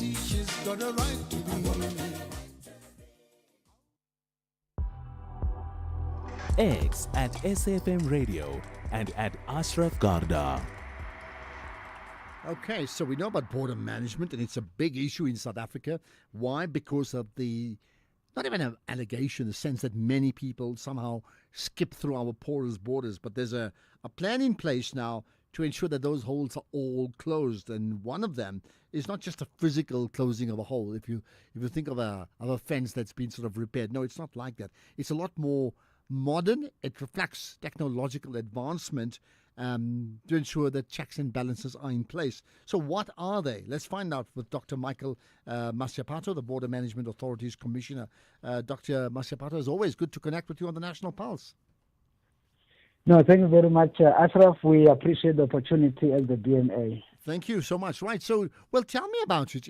What are the plans? What are the problems? Firstly, what is the problem and what's the solution? Yeah, no, thank you very much, Ashraf. Maybe let me start by reflecting on the issue that we have done, which is the introduction of the new stamps for the purposes of immigration work that we do across all the ports, as it were. So when we inherited the environment, there has been some very basic stamps that has been used in terms of stamping the passports. These are the kind of stamps that you would logically get even at a normal bookshop. So on that basis, there has been a lot of, a duplication of those stamps, both by even officials in the space, but also by people who are operating outside the system. So on that basis, they will then go to a port environment and start stamping people's passport and charging them and all of those kind of issues. And we then realized that vulnerability of the stamps as they were, and of course, the abuse as it were. And that is why we then had to partner with the government printing works and then ultimately develop the new stamps, which are very much specialized. In those particular contexts, we have even the BMA logo engraved in the stamp itself. We also have the big five that we've put in there also. But at the same time, we are now using specialized ink, even for the purposes of doing the stamping. But the good thing also, Ashraf, is the fact that now each stamp is allocated to an individual immigration officer, and there is a number for that individual, and that number gets engraved on the passport. So that should anyone stamp being found to have stamped somebody's passport illegally, it will be able to reflect back to the individual, and there will be consequence management. So that is basically the part about stamps, and there are a lot of other things that we are actually doing, Ashraf. What sparked it off? What sparked it off was what? I mean, the fact that, I know you made the point about the stamps and you can pick it up at any stationery store, but ultimately there had to be a user. Somebody had to actually do the stamping, right? So clearly there's been a leak there, right? Tell me about that. Yeah, you see, the issue here, Ashraf, has just been a stamp that it just have to have some kind of a date, in terms of, to indicate that this particular environment, there has been a stamp here and this has been the date. So that is why we also got some reports. For example, that there is some gentleman somewhere in some corner there around a port of entry, as it were, operating from some car in some corner somewhere, wherein they basically get people who are trying to enter into the port environment to be processed and be able to indicate that, no, you can pass by here, you will get your passport stamped, and therefore you will be sorted. So that is basically one thing that has been a problem. And that is one of the reasons, Ashraf, that when people get stamped in that particular manner, they don't get recorded in our movement control system, and therefore they don't make it even in our statistics. And that is why you will then find that there's a lot of people that have been moving in between jurisdictions that are even not recorded in terms of those movements. Okay, so I take it that's going to change now. So not only is the stamping for the recipient all recorded, but the actual stamper, whoever that person is, you'll be able to track down who actually did the stamping, right? Yes, indeed, Ashraf. That is one of the main introductory issues that we've put into the value chain, and that is to indicate that each and every official now has a personalized stamp. I call it personalized because I'm saying a unique number therefore get linked to a particular immigration officer. So once you set this particular passport, then that particular footprint is also on the passport, and therefore if we then find somebody who is in the country whose passport has been stamped illegally, meaning that the person is not even referenced in our movement control system, it means the person might have actually entered through a border fence, for example, we will be able to know which stamp was used and it belongs to who, and on that basis we will be able to take it back to the immigration officer concerned. Okay, just the last thing, I mean, give us the overall targets. I mean, the targeting obviously would be less corruption, but the bigger targeting would be that no illegal nationals from other countries can enter the country. How big a problem is it? No, I mean, Ashraf, this has been very big. I mean, you will be aware that there are a lot of people in this country who are fairly not being recorded. Neither do they actually even have documentation themselves. So, but within the context of those that have some form of a passport, the main issue here that has been used is that if you have a passport and you have a date in which that passport has been stamped, then the officers on the ground, the police officers or the immigration inspectorate, they will just have to look at the passport and they see the stamp and they see the date, and then from there they are sorted. Remember, the reason why the date becomes critical is because all of the people around SADC, they can enter into South Africa, they have a visa-free entry of 90 days. And that is exactly what has been abused. Because people will just have to look on the date the passport has been stamped and count 90 days backwards. So if they realize you've been here for 60 days, then it looks like you're actually in the country legally. Whilst in actual fact, you are actually in the country illegally because the passport has been stamped fraudulently. And there's no any mechanism to be able to do that verification unless you go back to the port yourself. Okay, got that. Lots to reflect on that. Appreciate you giving off your time, Dr. Michael Masyapato, the Border Management Authority's Commissioner. Big changes happening in that space. Well, maybe, just maybe, slowly, fast and fast, things are changing in terms of where we are in the country, in terms of so many issues we've got wrong. We are attempting or maybe winning at some aspects to get it right. So that's good. Right, I want to hear your thoughts as well. Let's pick out some of the voice comments. Here's one on very topical, what we were discussing earlier too, which is the issue of job losses and tariffs, right? Ashraf, good afternoon, man. Flores from the beautiful Western Cape. Ashraf, I'm a community worker on the farms here, and let me tell you, there's a genuine concern about the job losses. And the workers that I've spoken with, they really are worried. So I hope government will come up with plans to cushion these imminent job losses. Have a good job. Bye-bye. Okay, thank you. You always say the beautiful Western Cape. May that remain. I mean, I don't want to ever get you saying something else, but what about other beautiful, like the beautiful Durban, or the beautiful Joburg, the beautiful Polokwane, things like that too? Ashraf, I am a traffic official from the Northern Cape. Here in Northern Cape, we don't have that such thing of being set a target. But I've got friends in Vryburg, in Northwest. They are set a target. Here in Northern Cape, you can drive from Kuruman to Appington without seeing a traffic official. But you can't drive there's a place called Lake So, it's between Vryburg and Kuruman. You can't drive from Lake So to Vryburg without without being stopped twice on a route by a traffic official, because they have said they've got a target to reach. Okay, well, there you are. Well, thanks for sharing that with us. So it's not really about road management. It's actually about revenue targets. Here's another. Afternoon, Ashraf, together with the listeners. This is Nats Wasegibala. No, if one is to consider the way we break traffic rules or laws, then that amount is possible daily in Johannesburg. Though it will put people under pressure. Also, possibilities are that it might minimize Okay, there we are. Let's do this. There's more to come, and I want to pick up all those calls too. But first things first, we need to get very up to date with the latest in the news in South Africa and around the world. Here's the heads with Ondela Mbana. Thank you, Ashraf. On the news headlines, International Relations Minister Ronald Lamola says the 30% U.S. tariffs expected to take effect on Thursday will not apply to goods that are already shipped on the 7th of this month. The case against a 59-year-old man arrested for the possession of child sexual abuse material has been postponed to the 18th of this month at the Standerton Magistrates Court in Mpumalanga. And residents in Nigeria's northwestern Zamfara say that more than 60 people, including children, were kidnapped by bandits over the weekend. A full update follows at the top of the hour with Greg Hose.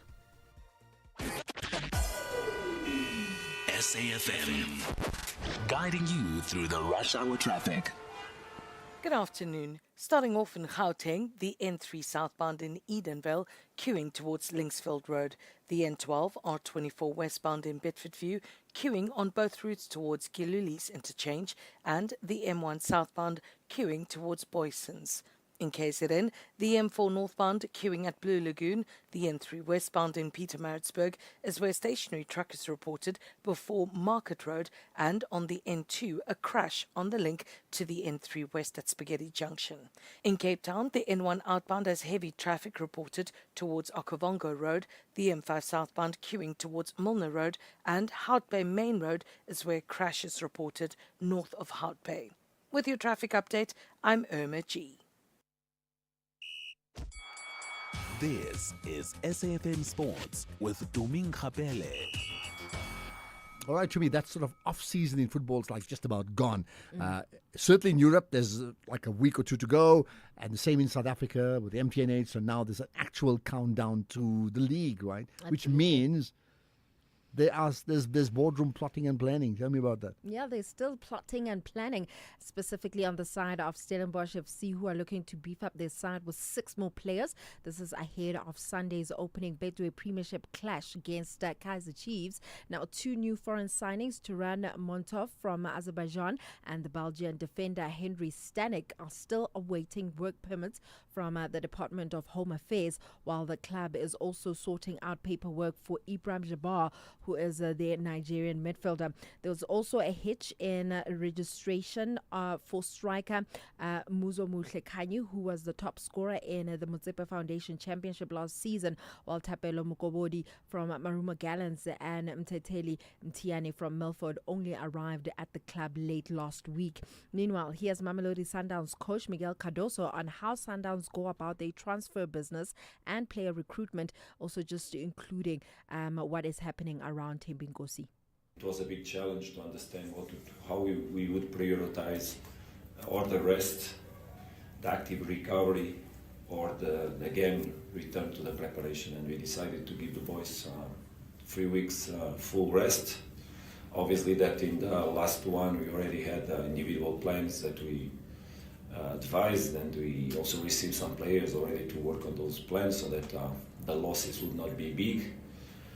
Or for people that is more related with physical education and sports and activity, motor activity, let's say, it's obviously that from the 3rd week on is when you get the biggest losses on the conditioning, on the levels of strength, on the levels of endurance. So we knew that the drop would not be big.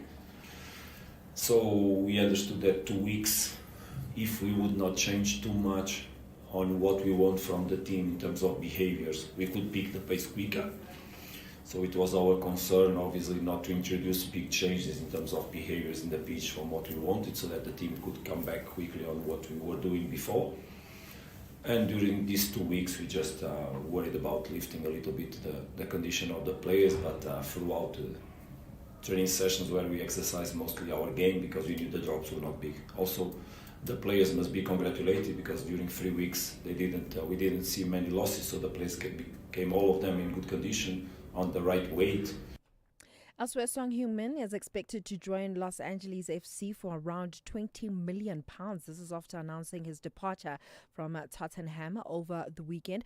The forward revealed in a news conference on Saturday that he will leave Tottenham this summer after 10 years at the club. And the 33-year-old appears poised to join Major League Soccer in what could even be a record fee, potentially surpassing the £22.5 million, which is around 538 million rand that was paid by Atlanta United to Emmanuel from Middlesbrough in February. Now, the final details of that transfer remain in discussion, but his move to LAFC is now considered subject just to the completion of paperwork and a medical. Meanwhile, 4-time Soweto Marathon winner Yvette van Zyl says that she is bracing for the worst as uncertainty continues to loom over this year's race due to leadership standoff.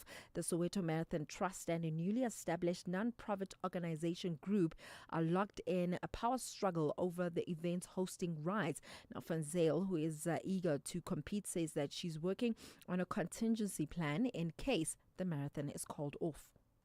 Well, it's not looking good, the news that I see about Soweto, so it's debatable 50-50 if it's going on. So I'm making different plans, but if Soweto happens, I will definitely be there. Unfortunately, last year I had to miss it. I had to talk on the TV and not run, so that was really hard. If Soweto happens, I will really be gunning for it. But for now, I'm just focusing on getting speed back, and that's important to me because I missed almost more than a year now that I couldn't do 10Ks because I tore my hamstring last year. So I had really bad luck with injuries. But this year I'm back at last doing 10Ks again. This is my first 10K again. I did last one in June last year. So I'm excited just to be back and blow the lungs a bit and get the legs going. Finally, Proteas captain Themba Bavuma says that he is inspired after interactions with his Springboks counterpart, Siya Kolisi. The two-time Rugby World Cup winner has made an appearance at some Proteas celebrations. This is following their WTC victory. And Bavuma says that he's tried his best to feed off his energy and get some winning tips to take into his team. Yeah, I think it's just feeding off each other's energy, to be honest. Whenever I've met Siya, I don't go there with a list of questions, right? It's just a conversation. Sometimes you offload things that are on your mind. You give him the opportunity as well to offload things that are on your mind. But I think it's more a case of, I see what you are doing from wherever I am.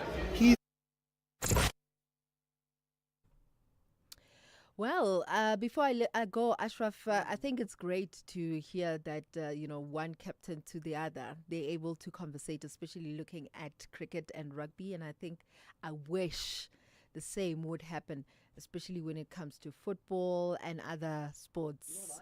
Yeah. I wish the same would happen with all the politicians in our country. Different parties doing different things, but understanding that it's South Africa first at the end of the day, and hey, let's see if we can talk to each other. I'm being a dreamer, I really am. But that would be fantastic. Yeah, we can win at everything. We won this Legends cricket tournament over the weekend. Did you see that? Yes. Guys like, AB de Villiers was his imperious best. Hashim Amla, JP Duminy, it's their first major trophy. But they demolished Pakistan.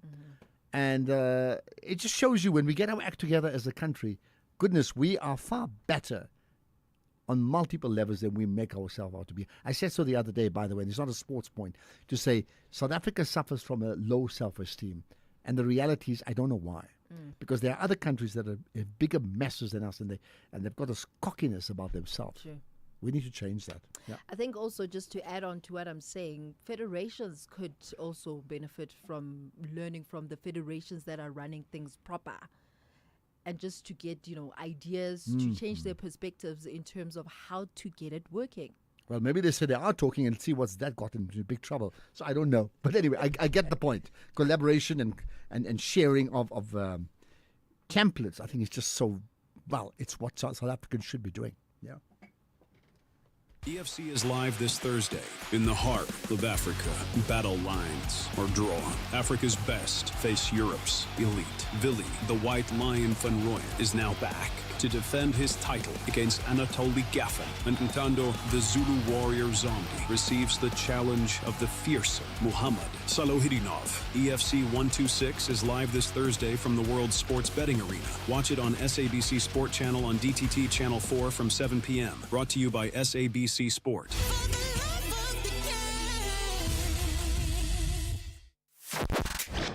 The Morning Brief. Does it speak to the financial pressures that consumers find themselves under versus stagnant earnings? There's no debating that a lot of utilities, for example, have gone up quite significantly in the last few years, whereas incomes, especially after the COVID years, have not really been restored for many people. The only people who are benefiting from this, I can tell you, are the mashonistas, the people who are charging over 60% interest because they are not governed, the mashonistas. They use the Lakasha route. That is, they have someone who's going around there with a napkiri and they break your knees if ever you don't pay. Professor Bonke Dumisa, independent economic analyst. Tulasizwe Simelane on The Morning Brief. Find the podcast at safm.co.za. Economic news on SAFM. Facts and figures you can count on. Okay, Makwe Masilela is always with us from the Makwe Fund Managers. Makwe, you've got news local and global, but first up, let's talk about Impact. Yes, Ashraf, this was unbundled from Monday, July 2011. It's a paper and plastic packaging and recycling business. Trading and profitability were below expectations as the general economy remained subdued, and thus despite a lower interest rates and inflation. Revenue up 3.2%, driven by increased container board sales volumes in their paper business. Net finance cost down 20% due to lower interest rates, but their profits as headline earnings per share down 27%. And Ashraf, data showing cracks in the U.S. labor market and Trump's newest barrage of tariffs shook the investors around the world. That was last Friday. Market participants viewed the slowdown as a clear signal that the labor market is cooling, prompting the odds for a Fed rate cut in September to surge to over 80%. And this is the market believing that the rate cuts will underpin the next leg of support. Traders continue to watch for signs of more trade deals, and stocks clawed back some of last week's deep losses. Most market participants, Ashraf, are buyers when it comes to pullbacks, and our government plans to seek new markets for our goods to offset the impact of that 30% tariff, and that is the highest in sub-Saharan region. And the government will also boost the National Exporter Development Program, which aims to grow the pool of export-ready companies and boost continental trade ties. And we've seen the European Union saying that it will delay their planned US tariff for 6 months to allow for trade talks.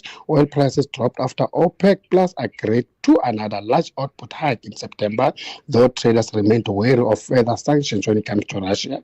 Brent crude is down 1.6% at $68 a barrel, and the increased pace of U.S. rate cut is lifting the yellow metal as the opportunity cost of holding the non-yielding asset like gold reduced. And we see gold is up 0.4% at 3,377, platinum up 2% at 1,346. Ashraf, global stocks are up with the JSE up 1%, led by resources. Rand firm 0.6% against the dollar, 17.94, 23.88 against the pound, and 20.77 against the euro. Perfect. Thanks for that, Sir Makwe. We'll connect with you again tomorrow, of course. But a reminder, we have an hour of the markets coming up from 6 to 7 on the SAFM Markets Update. This Women's Month, SAFM stands with the women shaping South Africa's future under the theme, Building Resilient Economies for All. We honor the pioneers, the problem solvers, and the everyday heroes driving change. Stay tuned as SAFM brings you powerful stories and meaningful conversations that move us. SAFM, celebrating women, celebrating progress. SAFM, leading the conversations that move us.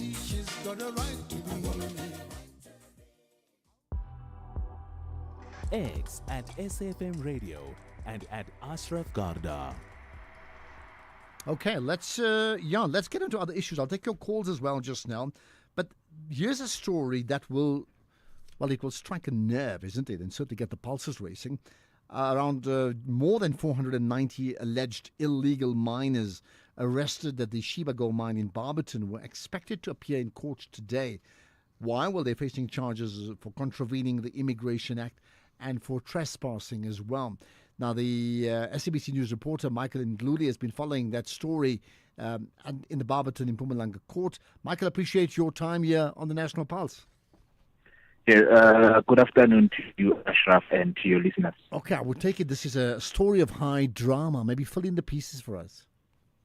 Yes, indeed. Well, this is the story of high drama and big numbers, as you understand that today there are 494 suspected illegal miners which were arrested at Sheba Mine last Friday are appearing in court today. So there's been drama inside court as well as outside court because we have seen community members in Barberton making their way to the court, actually outside the gates of the court, calling for the release of these suspects because most of the community members are family members to these suspects as well as girlfriends. So they are saying that these people are innocent rather than trying to make a living, considering that there is the issue of unemployment in the country and in the province. But then, there's been quite a lot happening, Ashraf. We've seen the suspects appearing in court, and they are appearing in batches of 50. So far we've had at least 8 of the suspects been granted bail of 2,000 rand, and then the others were remanded in custody. But just to add on that, the suspects who have been released on the 2,000 rand bail, it's mainly, or rather, suspects who are South Africans and have fixed addresses which have been confirmed by both the state and as well as Home Affairs. So, that's what is actually going on now. But then, while we're in court, Ashraf, we also received the news that the police in the province, through their Operation Valumkoti, have since arrested another 24 suspects to add on the 494 suspects. So now the number has risen from the 494 to 518, and these suspects whom were arrested today, apparently they were found in possession. One of them was found in possession of a firearm loaded with ammunition. Let's go back, you made the point about families saying, well, I mean, they're doing nothing wrong. They're trying to, fend for themselves for a living. Is that a case of they genuinely don't understand the plight of people who are unemployed and poverty-stricken, but do they not get the sense of the reality that no matter what their plight is, that if they are here illegally or committing an act that's illegal, it is illegal, never mind the position of their own desperation? Did that come through? Well, as I've mentioned to you, Ashraf, the area of Barberton is the issue of illegal mining is quite rife in that area. So you'll find, in fact, in recent weeks, we've seen the police through their Operation Valumkoti making several arrests around that area of that mine where it's located. So the issue of illegal mining or zamazamas in Barberton is quite rough, and I would understand that they are quite aware of what they are doing, but then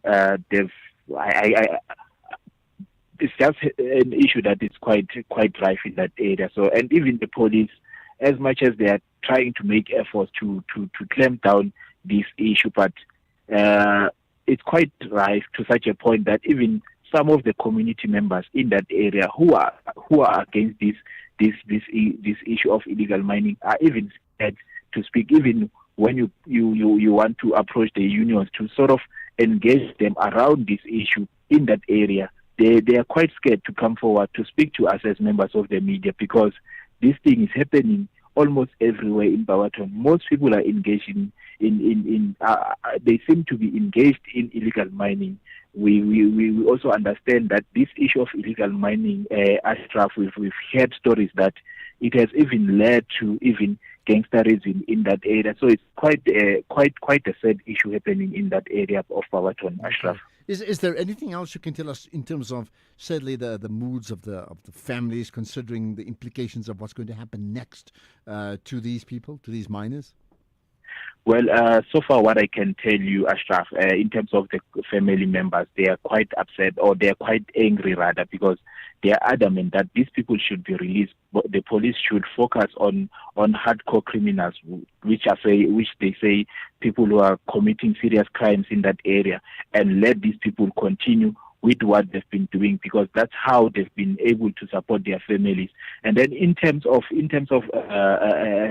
this case in court, we, as I've mentioned, the case has been postponed to 11 August for some of the suspects, and we understand that so far the reasons for postponement is that both the state as well as the police have to actually identify, or rather process the suspects, because it's quite a large number of them. So they need to process them, and they also need to confirm some details on their dockets as well as their addresses, because it continues to emerge that actually some of them, though it was reported that they are illegal immigrants, but some of them in that group, they are actually South Africans. And that's what actually the state as well as the police will be continuing to do, to sort of verify their addresses as well as their nationalities.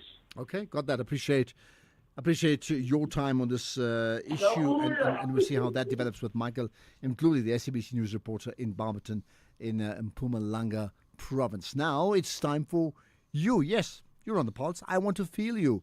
I want to hear what you have to say. We'll do it after this. Is there ever a bad time for a good conversation? SAFM, leading the conversations that move us. Okay, we've got WhatsApp voice notes from you. We've got WhatsApp text messages. We've got people tweeting, hashtag the National Pulse. And, of course, we've got people calling. Bala in Durban. You first up. What's your point? How's it, Ashraf? Yeah, thank you very much. Yeah. Thank you. Good, yeah, I see the topic today was around tariffs and fines and the economy and business and that sort of thing. You know, but sometimes it's so frustrating. Our government talks about a lot about helping small and medium businesses and stuff, all right? So today was quite frustrating when I see I have to file my CIPC returns. For a small, medium business, it's 3,000 Rand. Yeah. Okay. Then normally I have to pay my accountant like about 980 Rand to do the filing. This year he charged me 5,300 Rand. And I asked him, like, why, you know? He said it's because of the requirements now. That's what CIPC wants. They want your annual financial. But I mean, who's actually your accountant? Yeah? Who? Yeah. So he's charging me extra now because of the extra work, the requirements from CIPC. They want my annual financials, our companies, okay, which is well and good, but they want it in some different formats and all sorts of things. There's a lot of work to be done. I don't understand why they can't simplify this whole thing. You know, just make it so difficult for our businesses to operate. So perhaps I did write a letter today to I think it's Advocate Voller, who's the administrator. But what about a conversation with your accountant? No, I spoke to him and he said it's them. It's them that are doing it. It's them that are giving us more work. So that is why I just want to know from people out there, if you're being frustrated the same way, you know, what's this? I mean, every year we got to pay the same thing. Where does the money go? What is happening, you know? Why is it being so difficult? Besides that, we got our municipality who comes around. They want a license for your business. If you put up a board, they want you to pay for that advert board. You got to get permission. It's like really different people sitting in different areas don't realize what they're really doing to so the you're saying it's overregulated and you're paying a price for it. I wonder if others feel Absolutely. the same way. They must simplify it. We've got a minister of small business and it's supposed to be helping us. Okay, Bala, you've made your point. Thanks for that. Let's see if others concur with Bala about, you know, just the high cost of even running a small business with so many, accounting procedures, Cipro returns, tax returns. I mean, all that type of thing, and it all costs money, and you have to pay, like your accountant, as he says, 5,000 Rands. I wonder. Here's one. Could you please shed some light on how the decision was made for South Africa to be the one to take Israel to the ICJ instead of any other countries that also opposes what's happening in Gaza? What consequences were considered? Who was involved? Yes, bad things happening over there, but why did South Africa take a lead? Well, I'll tell you what, I mean, listen, I can't speak on behalf of everybody, but I don't think it's a case of like 20 countries having a meeting and say, you do it. It's lucky South Africa felt that they wanted to pursue the case, and that's why they did so. And other countries felt they don't really want to, and that's why they didn't. And other countries felt supportive, but they'd rather stay away, And then other countries felt, we'll never do that. Not to Israel, if you get my point. So South Africa, my understanding, simply decided we're going to go ahead and do it. Perhaps we need to speak to Dirk about that. How was that, in fact, even maybe justice in terms of how that was formulated. Becky in Cape Town, you're live. What's your point? Becky, hello. Hello. Yeah, you're live on the air. Go for it. What's your point? Yeah, thanks for taking my call. Thank you. Yeah, just on the issue of the problems that we are facing with police officers being arrested and so forth. My suggestion is that moving forward, because now we all know that we live in a country that is almost a gangster's paradise. But moving forward, we need to put as many young people as we can into the army. And once they've been trained, the police colleges must recruit police trainees from the army. The traffic officers must be recruited from the army. So the army should be the basis where we instill discipline into our potential police officers, traffic officers, Okay, well, that's interesting. border management, Yeah. and so forth. So you said Otherwise, all of we are that never enforcement going to must win. come from the army first, yeah? Okay. Yes. Otherwise, we are never going to win this war of crime. I mean, look at how South Africa's assassination economy is thriving. Just to kill a person, you can make 100,000 from what we've had.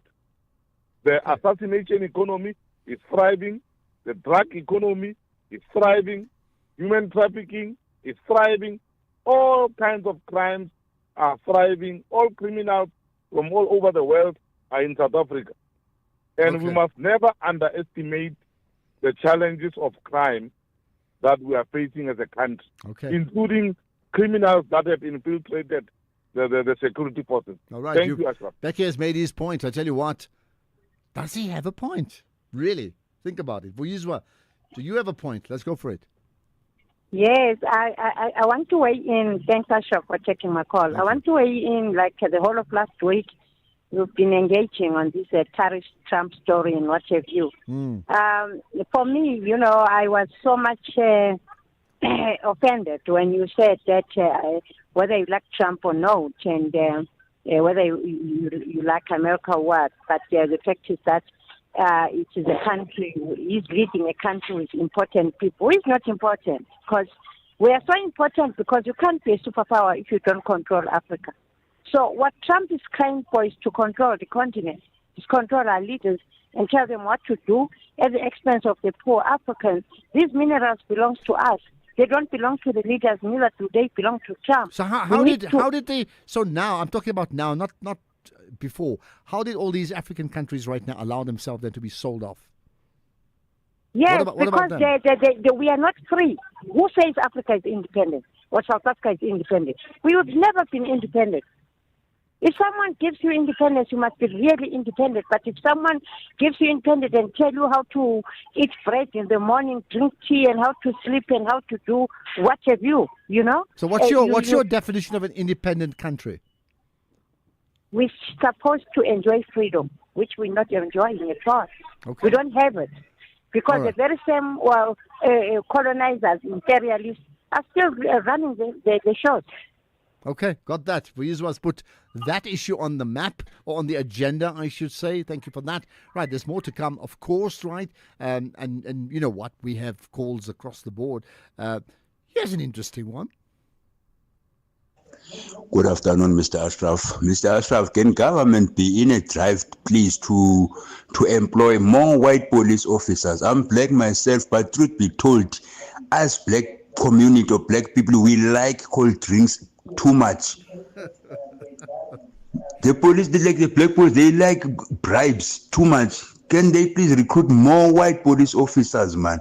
If you can check maybe in the statistics for the past 3 years and check like how many police officers who have been arrested since like maybe 2022 and how many places where I'm telling you maybe there will be 2 hours. I'm not saying they are saints themselves, but then it's too much when it comes to black community.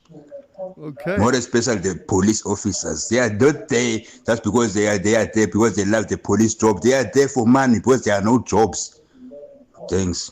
All right. Oh, my goodness. You made me laugh a bit. I mean, I hear your challenge, but, what certainly got me thinking is your point. Is, our black police officers, we like cool drinks, man. Of course I'm laughing. But is it true? Right. Greg Host with the news at 5.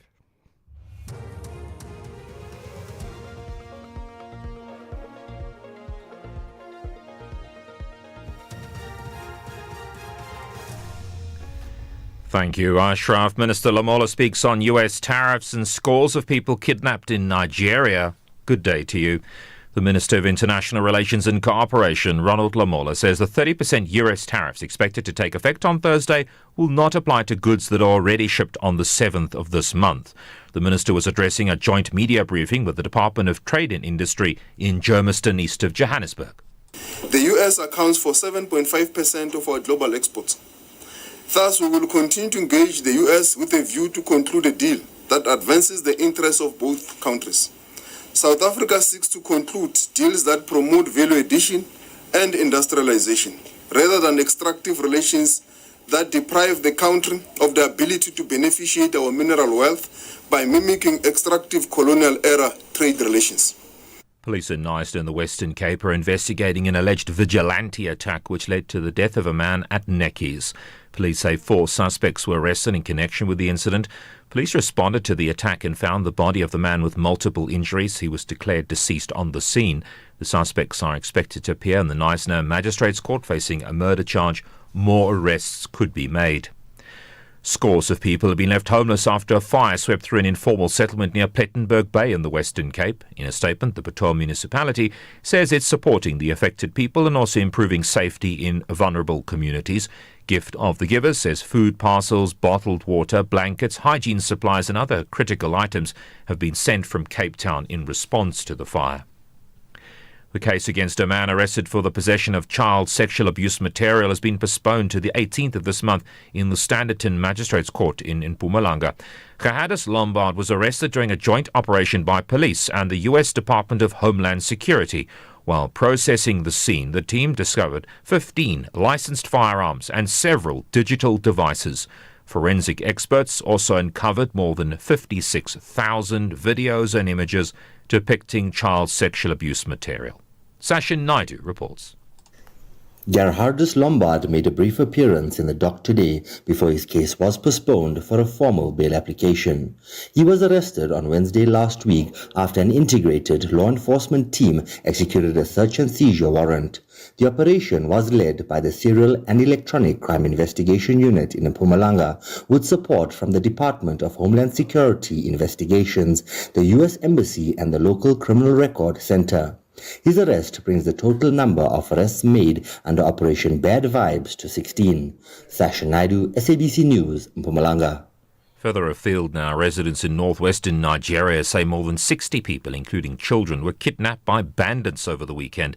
This is the latest incident in a growing wave of mass abductions. The BBC's Chris Iwoko has more. Heavily armed men, known locally as bandits, raided the village of Sabongeri Downri in Bakura local government area. Some sources said the number of people kidnapped could be higher. Rural communities in Zamfara appear to have been left unprotected from marauding armed gangs who kidnap for ransom, loot villages and demand taxes for protection. Last month, gunmen killed at least 35 people they had kidnapped in February, despite receiving about $50,000 ransom, while 3 babies died in captivity. Top story. The Minister of International Relations and Cooperation, Ronald Lamola, says the 30% US tariffs expected to take effect this Thursday will not apply to goods that are already shipped on the 7th of this month. He was addressing a joint media briefing with the Department of Trade and Industry. He says government is launching trade and investment alternatives while talks with the United States continue. That's SAFM News. I'm Greg Hus. In sports this hour, Maharaj looking to play international cricket until he's 40 and Stellenbosch hope to beef up for Chiefs clash. More details at 5:30. You're listening to the National Pulse on SAFM.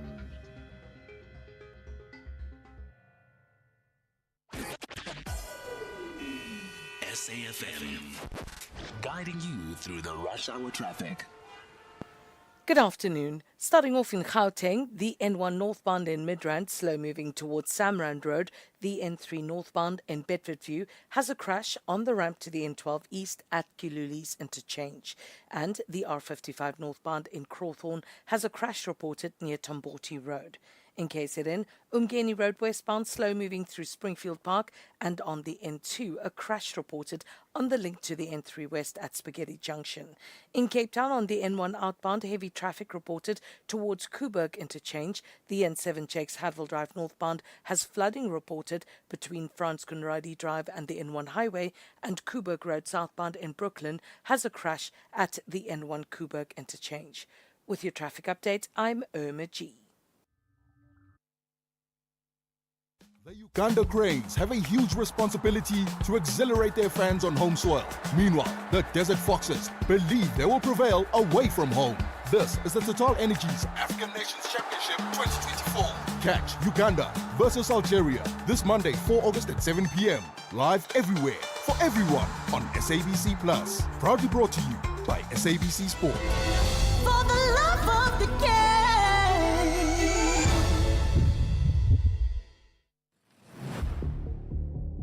Gender-based violence is destroying lives and tearing communities apart.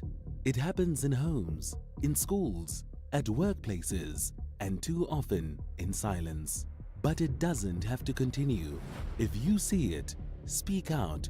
If you are hurting, reach out. Because doing nothing is not an option. Listen to all 19 SABC radio stations from Wednesday, the 23rd of July for hard talk, discussions, advice, dramas, educational shows, and interviews around GBV with experts, survivors, lawmakers, and a whole country affected by gender-based violence. All on your favorite SABC radio station. Call 0800 428 428 to report abuse or get help. GBV, it ends with you. This message is brought to you by the SABC.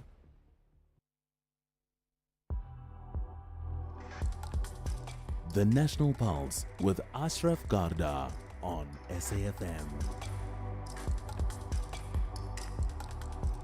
You're listening to the National Pulse, weekdays 3 to 6 p.m. I tell you what, I'm still thinking about that call about, we black officers, we like cool drinks, man. We should rather employ or recruit more white police officers. I wonder what you think about it. I mean, it's serious. It's humorous, but it's serious. I see Letabo rather saying the same thing. Okay, there we are. Hashtag the National Pulse if you are going to tweet, by the way, right? Okay, let's talk about another big issue. So there's an issue that needs to be untangled. That is the issue of the Goshen Building Project that forms part of the Eastern Cape government's poverty alleviation strategy. So you've got that Eastern Cape, there's a strategy around poverty alleviation, and that's linked to the Goshen Building Project, right? Now, there's a story here. There's two sides of this story here, because community members are not happy how the Amatlati municipality is handling the entire project. There's lots of issues around, maybe not just nepotism, corruption, recruitment, poor recruitment, how things have unfolded. So let's find out about it. We have, in fact, we've got two guests who are going to talk us through all of this. Ukona Mlandu, who's a Goshen community member. Appreciate your time here on the National Pulse. Thank you so much for having us, Ashraf. Thank you. Much appreciated. I tell you what, we've also have just on standby for now the spokesperson for the Amatlati municipality, and that's Inkosinati Mbende. So appreciate you joining us too. Thank you, Ashraf. Thank you.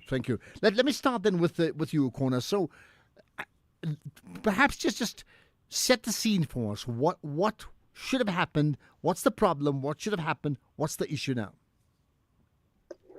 So initially, this was part of as you said, the poverty alleviation strategy of the Eastern Cape, where initially 60 houses were earmarked upon having been thoroughly evaluated for their eligibility for such an intervention.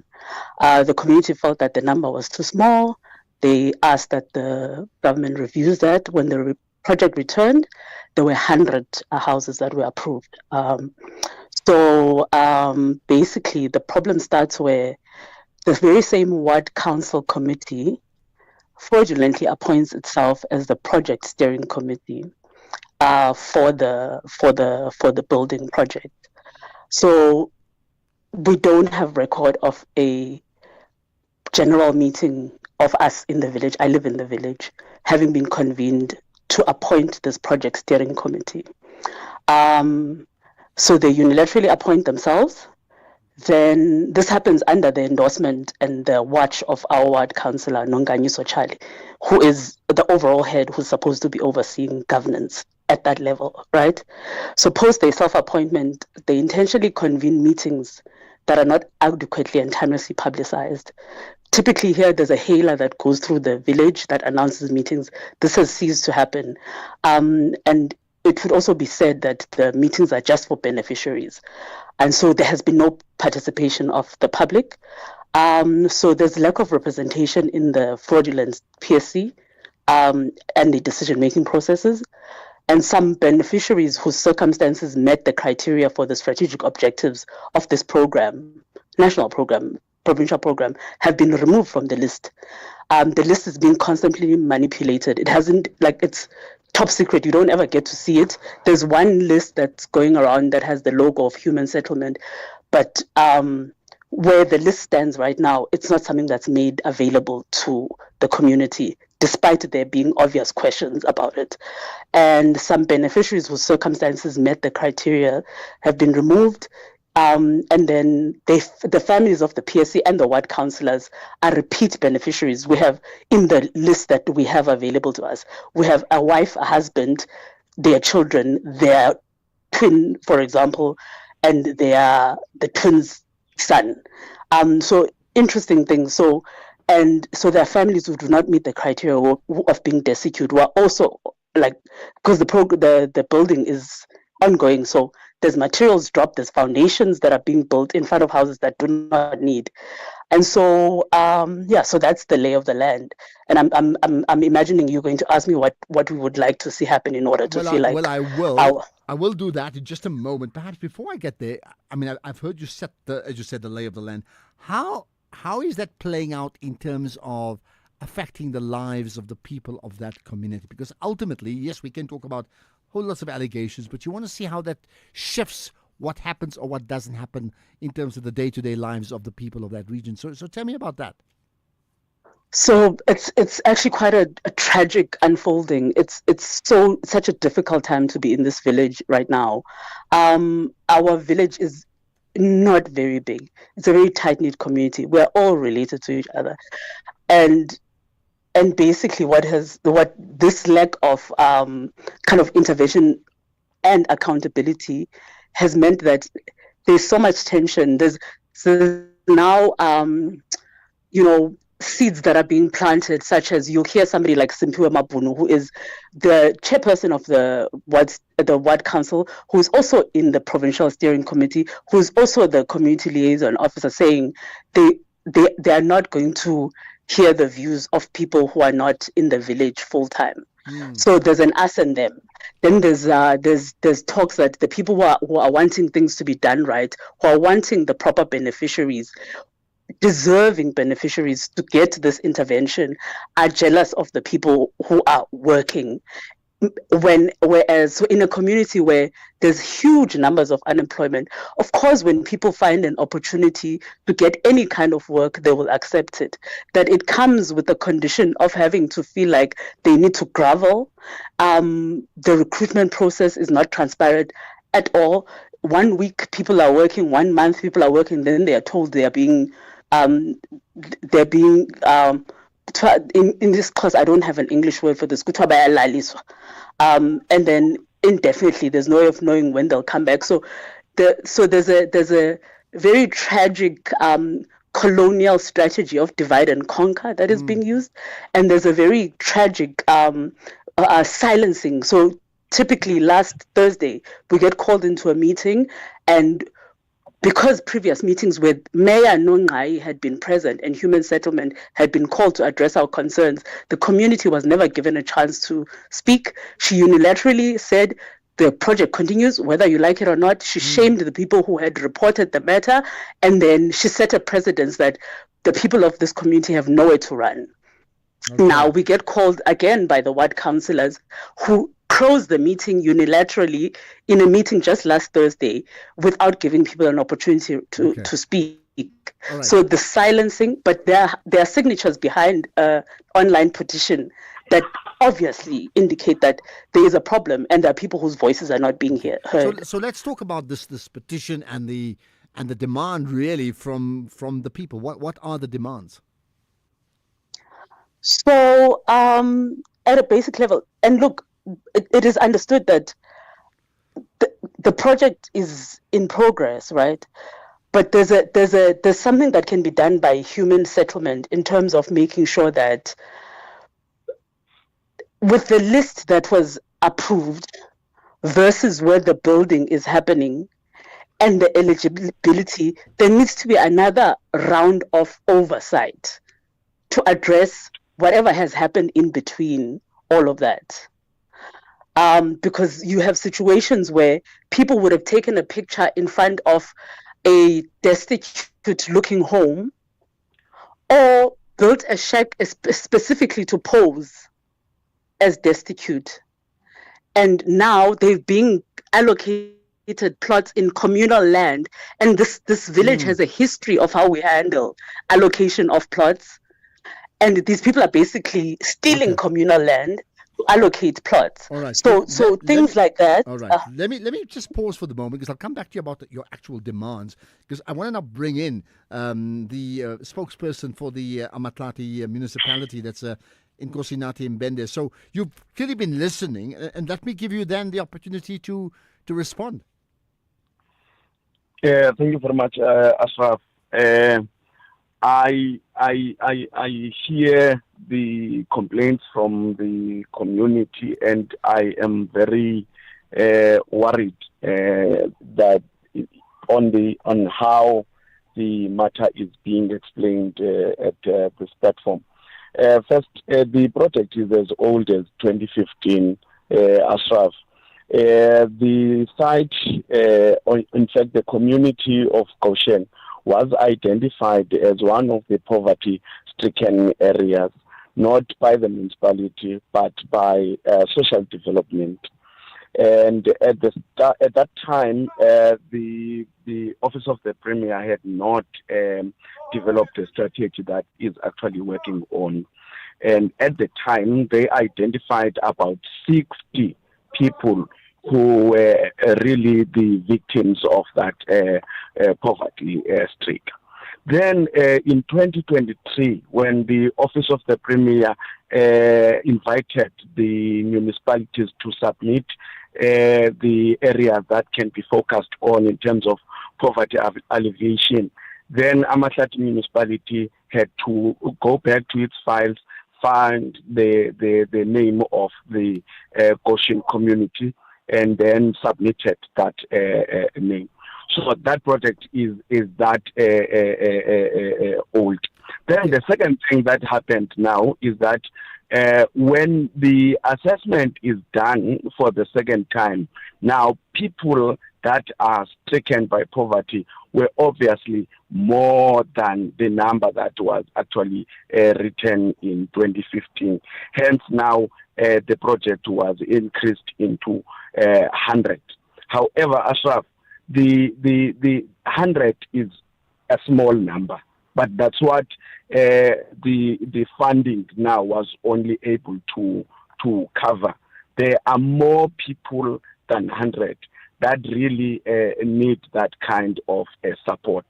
And what we have done with that is to say, okay, let us have a list again, so that whilst we are continuing with this project, we are busy asking for more funds on this program by the Premier, or perhaps whatever project they can bring as the department itself, the Department of Human Settlement. There's more than the 100 that has been identified. In terms of the project steering committee, the steering committee was established in 2023. They followed a process that is above board. It's so unfortunate that it is challenged 2 years later, only when the project is on the implementation stage. And it is a norm.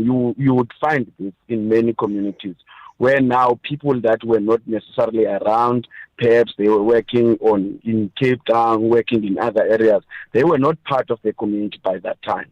And they would now challenge the decisions that were taken by the community in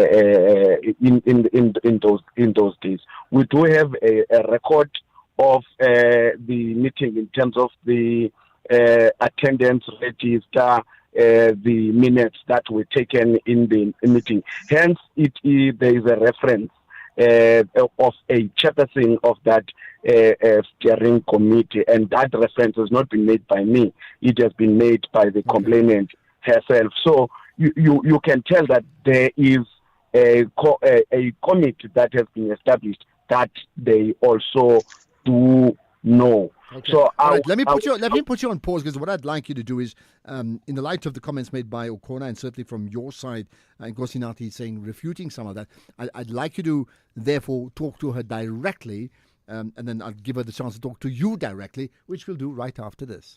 If you think you cannot afford a lawyer, think again. Clientele Legal has made professional legal services affordable for you. Whether it's a civil, criminal, or labor-related matter, we have a nationwide panel of attorneys standing by to assist you. SMS SAFM to 32195. That's SAFM to 32195, and we'll call you back. Clientele General is a licensed non-life insurer and an authorized FSP. Standard rates and terms and conditions apply. Niger and Guinea both believe they will conquer the 90 minutes in the West African Derby. Who will celebrate the final whistle? This is the Total Energies African Nations Championship 2024. Catch Niger versus Guinea this Monday, 4 August at 4 p.m. Live at your fingertips on SABC Plus. Proudly brought to you by SABC Sport. For the love of the game.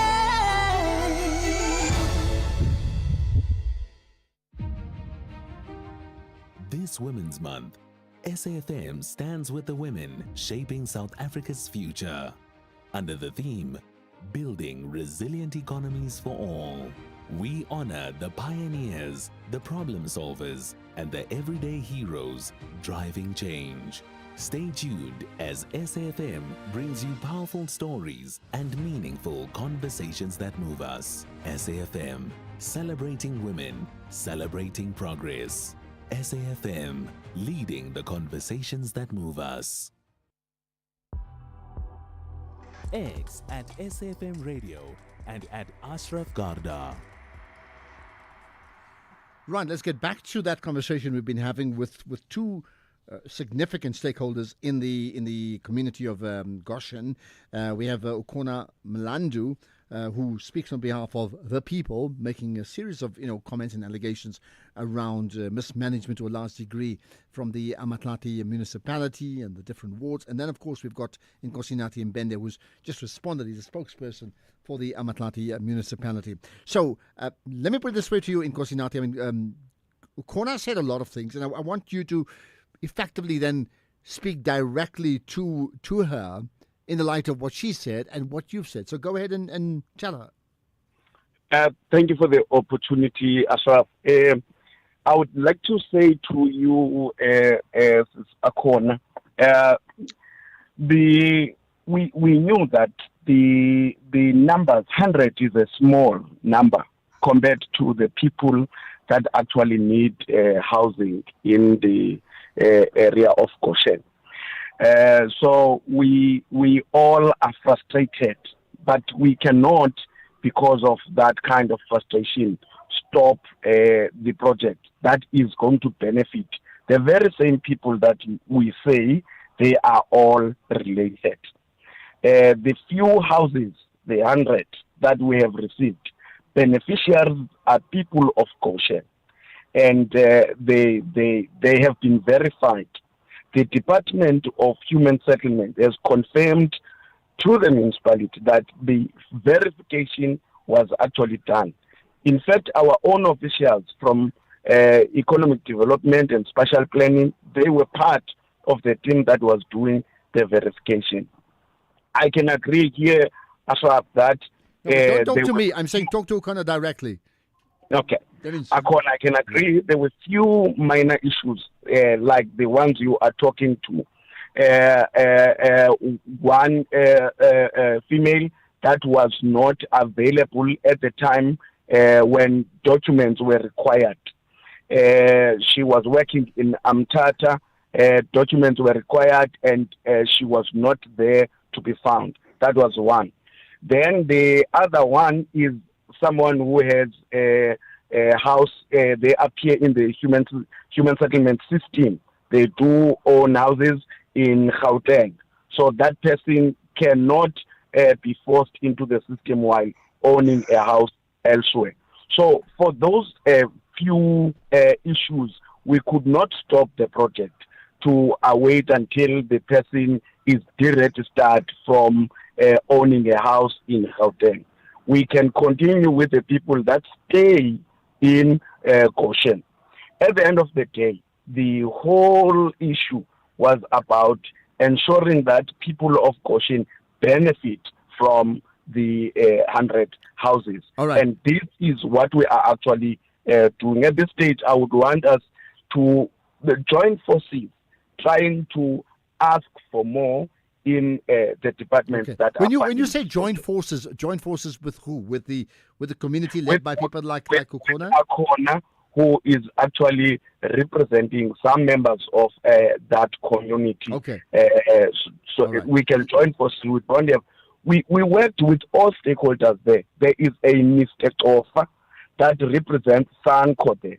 He was part of all the programs, of all what has been happening. Okay, let me put you on pause now. Okay, hold it for now. Let me bring in O'Connor once again. So you've heard some of the comments from Nkosinati, not agreeing with many of the things, but also saying to you that they'd like to work together. So again, I'm saying to you, don't talk to me, talk to Nkosinati directly. Go for it.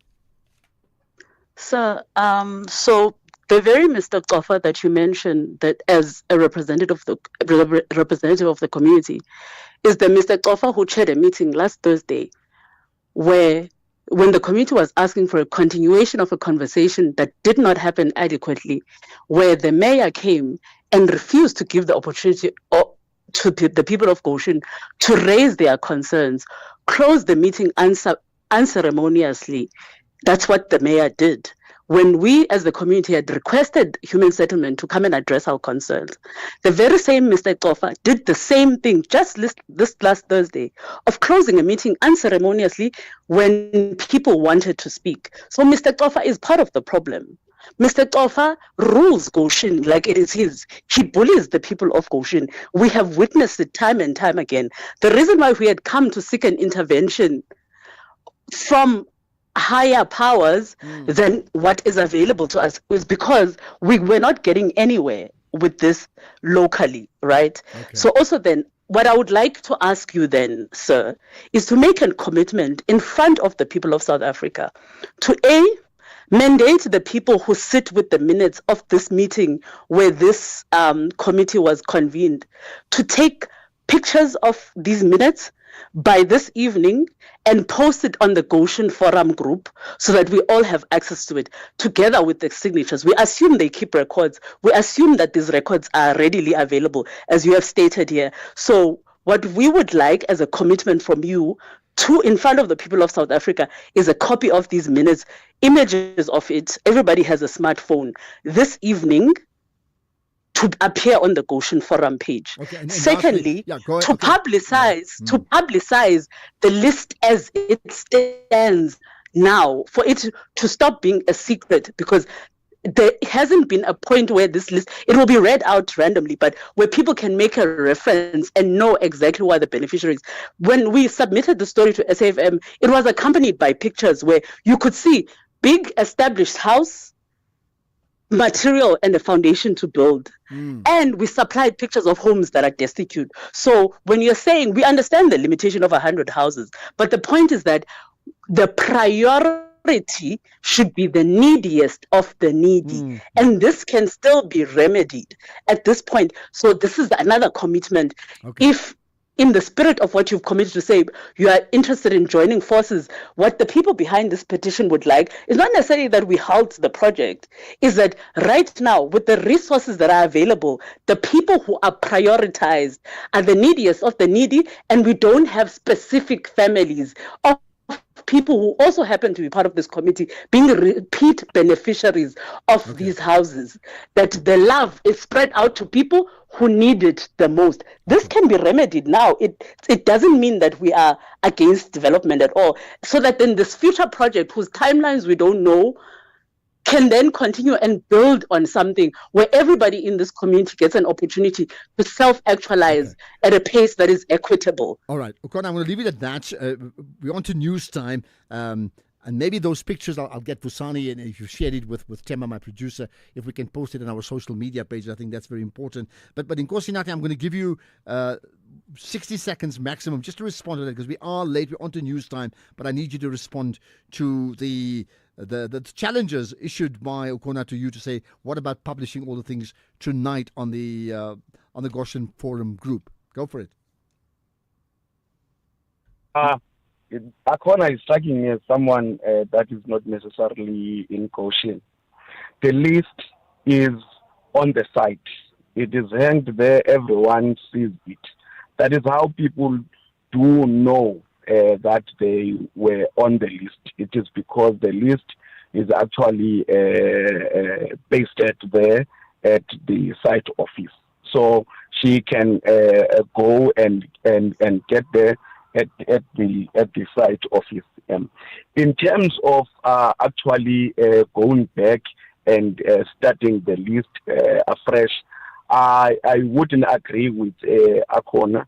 Ukona, you know that the committee as well as the community and the meeting agreed to the list. They know the list and they have agreed. I have also mentioned that it has been verified by now a third person, the Human Settlement Department. They have done a thorough verification.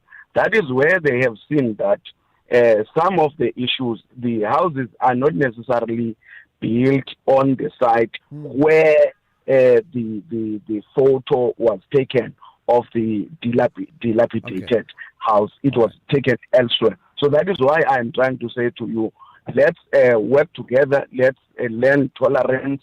This is going to happen. If you were part of the meeting in 2023, you could have raised these issues that you are raising. Right. Let's stop there. Let's work together. Tolerance. If you're part of the meeting, not 23, can you be part of a 2025 meeting? That's a challenge from Nkosi Nati Mbende to Kona Mlandu. Well, there you are, talking about the community of Goshen and how different people view different things in terms of development and lack of in that area. Delayed news headlines. My apology for that. Thanks for your time, both of you. In fact, let's get now to Greg Hoos. Quick look at the headlines. 24 suspected illegal miners have been arrested at a gold mine in Mpumalanga. The Minister of International Relations and Cooperation says the 30% US tariffs expected to take effect this Thursday will not apply to goods that are already shipped on the 7th of this month. And health experts are warning that plastic pollution is a grave and growing danger to our health. There's a full update at 6 o'clock.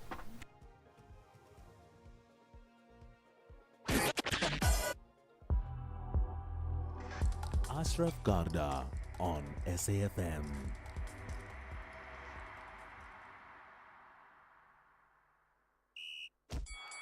This is SAFM Sports with Tumi Nkapele. Right to me, let's talk cricket. Well, the Proteas will now be shifting from red ball cricket to the limited overs format, starting with the Australian tour. And Keshav Maharaj says that this will benefit them as they build towards next year's T20 World Cup and the 2027 50 over edition on home soil. Look, I'm only playing two formats now, But from a perspective of 50 over cricket, no, I think it's just a little bit more of awareness. The skill factor is still the same. It's just a small transition. And then when it comes to T20 cricket, it's just trying to be one step ahead of the batter. I think the test format helps develop the other skills and other formats of the game, simply because you understand where the ball is going from a bowler's perspective, and from a batting perspective, you're seeing the ball quite big, having batted a number of balls in the test format. Meanwhile, India beat England by 6 runs to win the 5th test on its final day at the Oval and levelled the 5-match series to 2-2. Mohammad Siraj took the last 4 wickets in under an hour to bowl England out for 367 and overall figures of 5 for 104. In football, Stellenbosch FC are looking to beef up their side with 6 more players ahead of Sunday's opening Betway Premiership clash against Kaizer Chiefs. 2 new foreign signings to run Mantov from Azerbaijan and Belgian defender Henry Stanek are still awaiting work permits from the Department of Home Affairs, while the club are also sorting out the paperwork of Ibrahim Jabbar from Nigeria. There was also a hitch in registering striker Muzo Kanyu, who was the top scorer in the Motsepe Foundation Championship last season, while Tapelo Mukobodi from Maruma Gallants and Mteteli Mtiani from Milford only arrived at the club last week. Meanwhile, Son Heung-min is expected to join Los Angeles FC for around £20 million. This is after the announcing of his departure from Tottenham over the weekend. The forward revealed in a news conference that he will leave Tottenham this summer after 10 years at the club. The 33-year-old appears poised to join Major League Soccer in what could even be a record fee, potentially surpassing the £22.5 million. Then in rugby, despite missing players like Jasper Visser, Alray Lowe and Cameron Hanekom, coach Rassie Erasmus feels that there's sufficient cover in the Springbok squad to fill the void at number 8, with Visser still serving a suspension that rules him out of the first 3 rugby championship tests. Now, questions have swirled around who will anchor the box scrum against the Wallabies at Ellis Park on the 16th of August, but Erasmus has dismissed any concerns, pointing to the versatility and experience of his current loose forward contingent.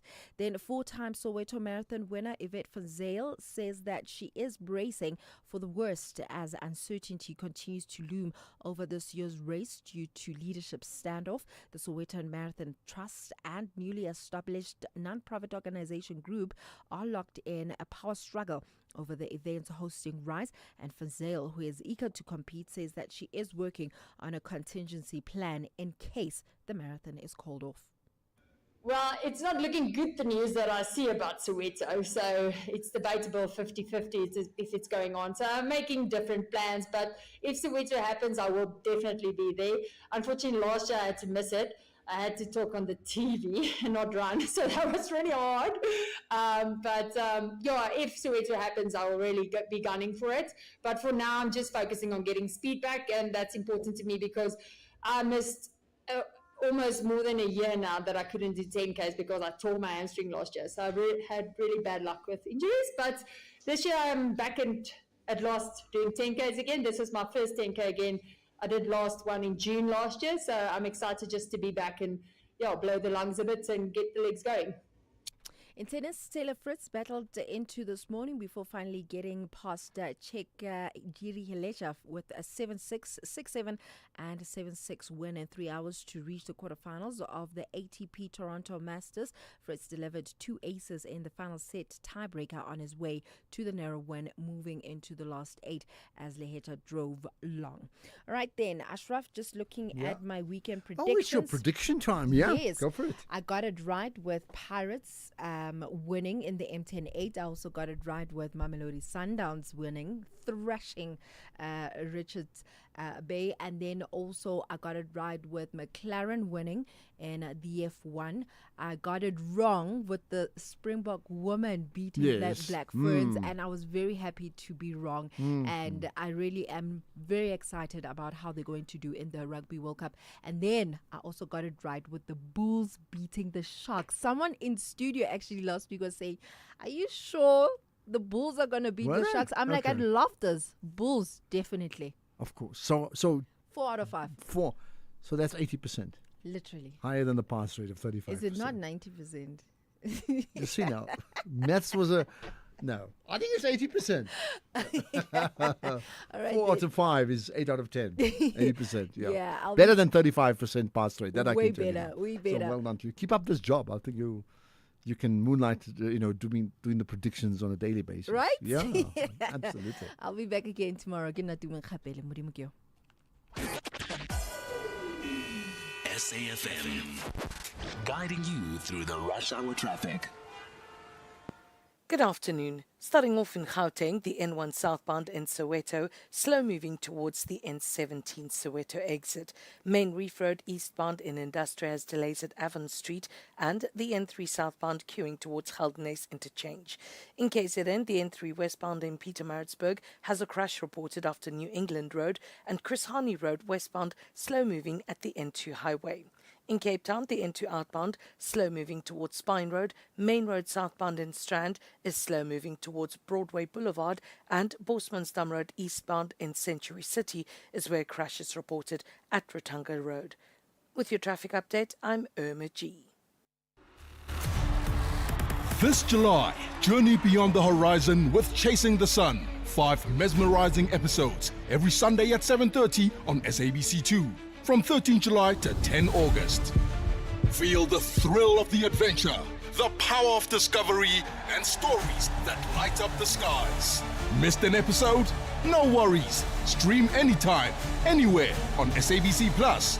No subscription required. Chasing the Sun. Your Sunday nights just got brighter. Tune in to SABC2, Sundays at 7:30, or watch on SABC Plus on demand. For the love of the game.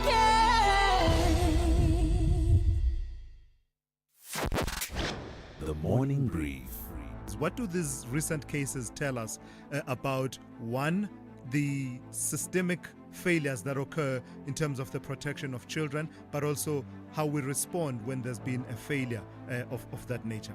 I think this is a clear indication that what is happening within the state in terms of lack of resources has a grave impact on our communities. You know, we are encouraging communities to step up, to step forward, like we've heard with the Jaden Lee case, that there were allegations that he was being abused and no one said anything. But even if communities do step up, we find that these children are placed back in the care and custody of the perpetrators, also because the department doesn't have enough places of safety for children who are at risk. That's Darylyn James, who is Action SA Member of Parliament.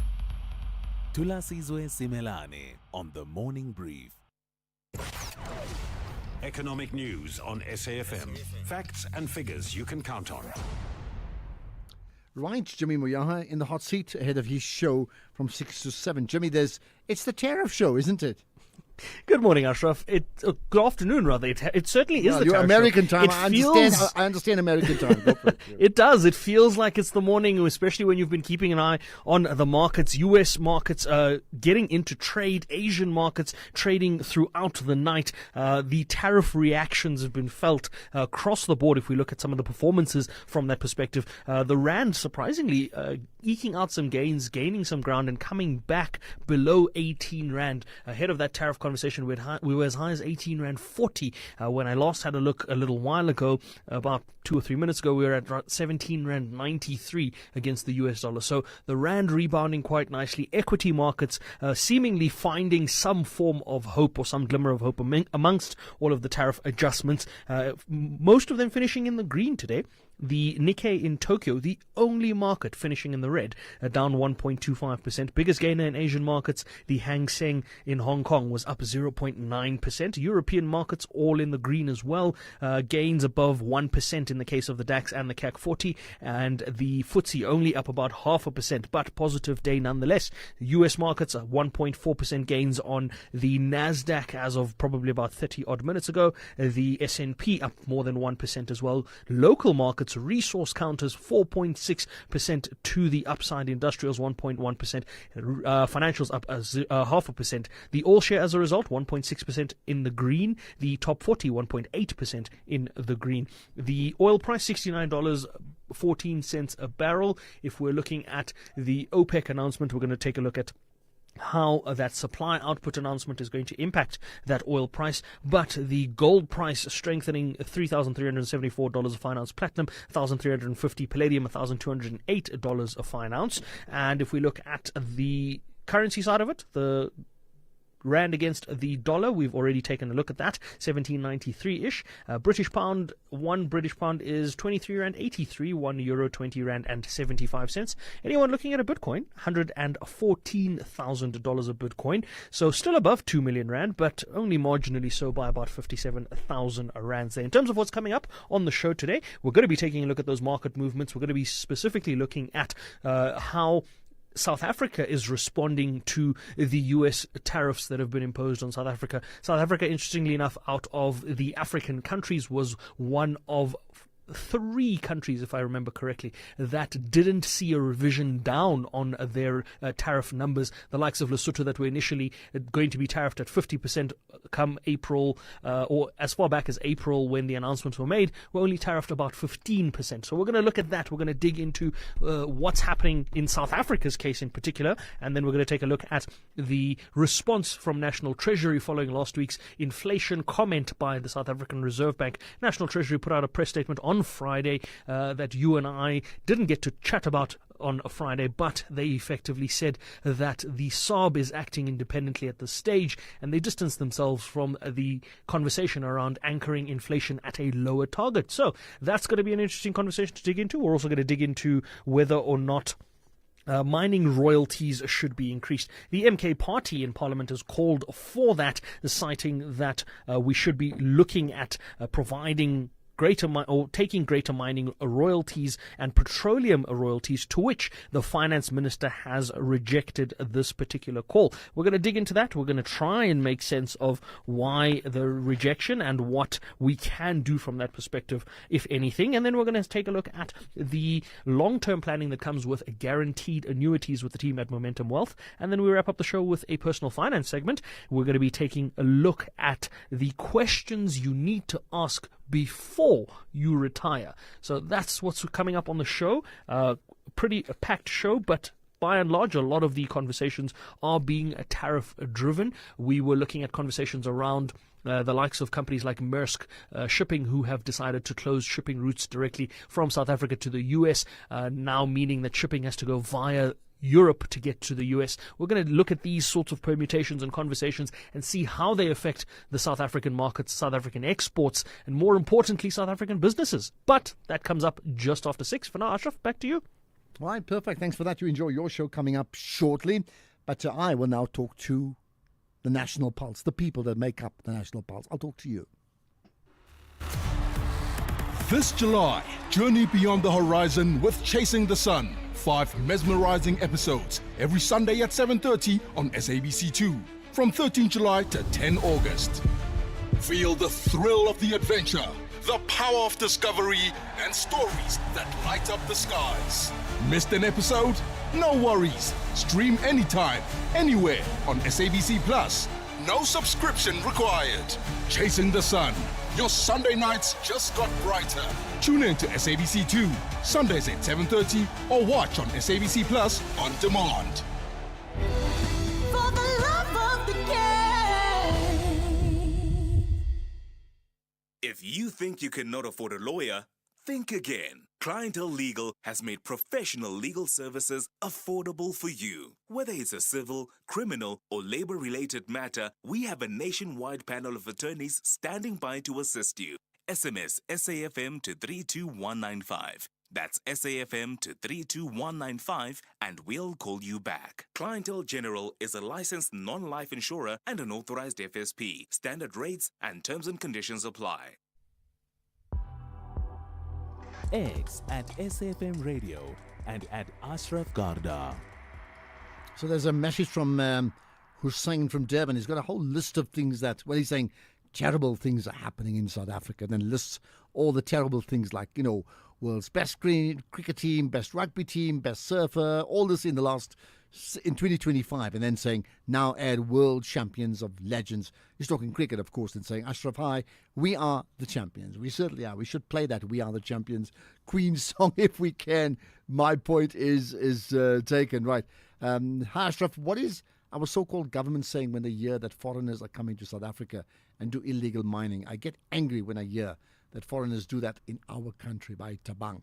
Okay, there's more from the police or about the police. Hi, Ashra. You are speaking to Kama from Orange Farm. Look, what I would like to say is that me, myself, I don't trust any of the police.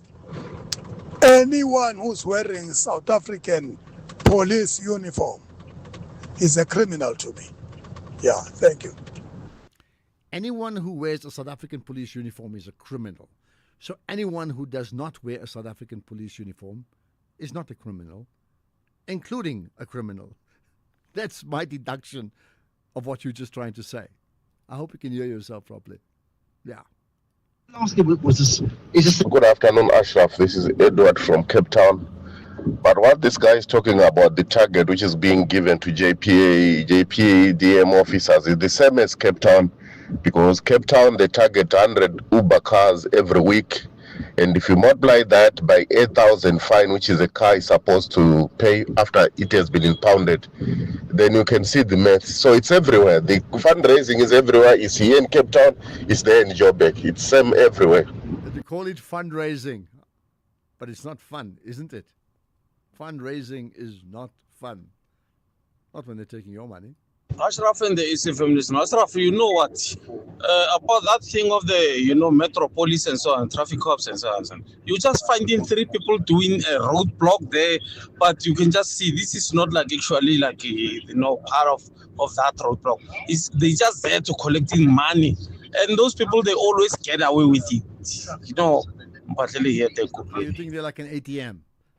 Eish, people are angry. It's like, this is like an ATM. Okay.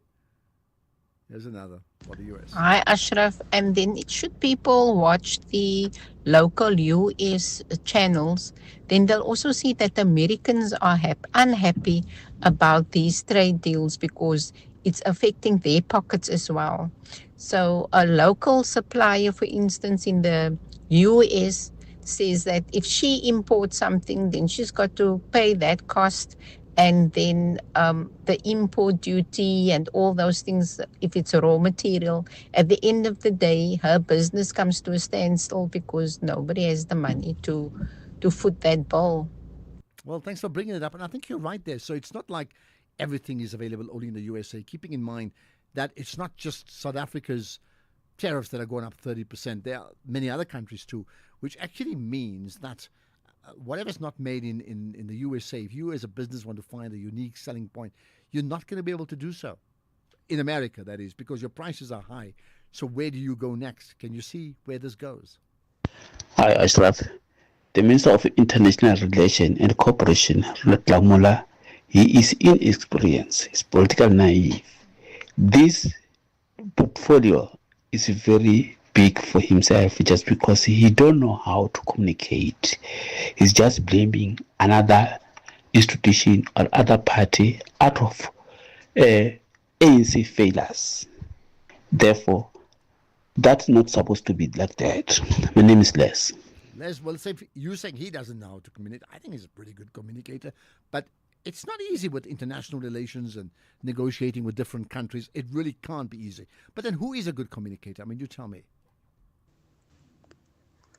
Mr. A, your caller was right of at least mixing some color among black policemen. For instance, the Western Cape is the best province because it's a mixed, unlike Joburg, which is mostly black. So Western Cape, Cape Town is the best because it has mixed people who are able to do things better than just one race.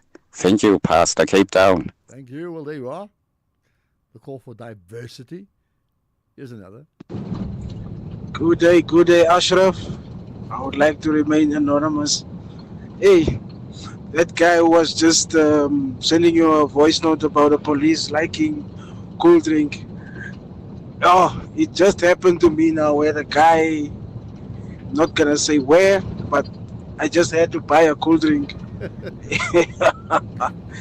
With a nice show. Oh my goodness. The cold drink police, not the fashion police. The cold drink police. Wonder what's the training for a cold drink police.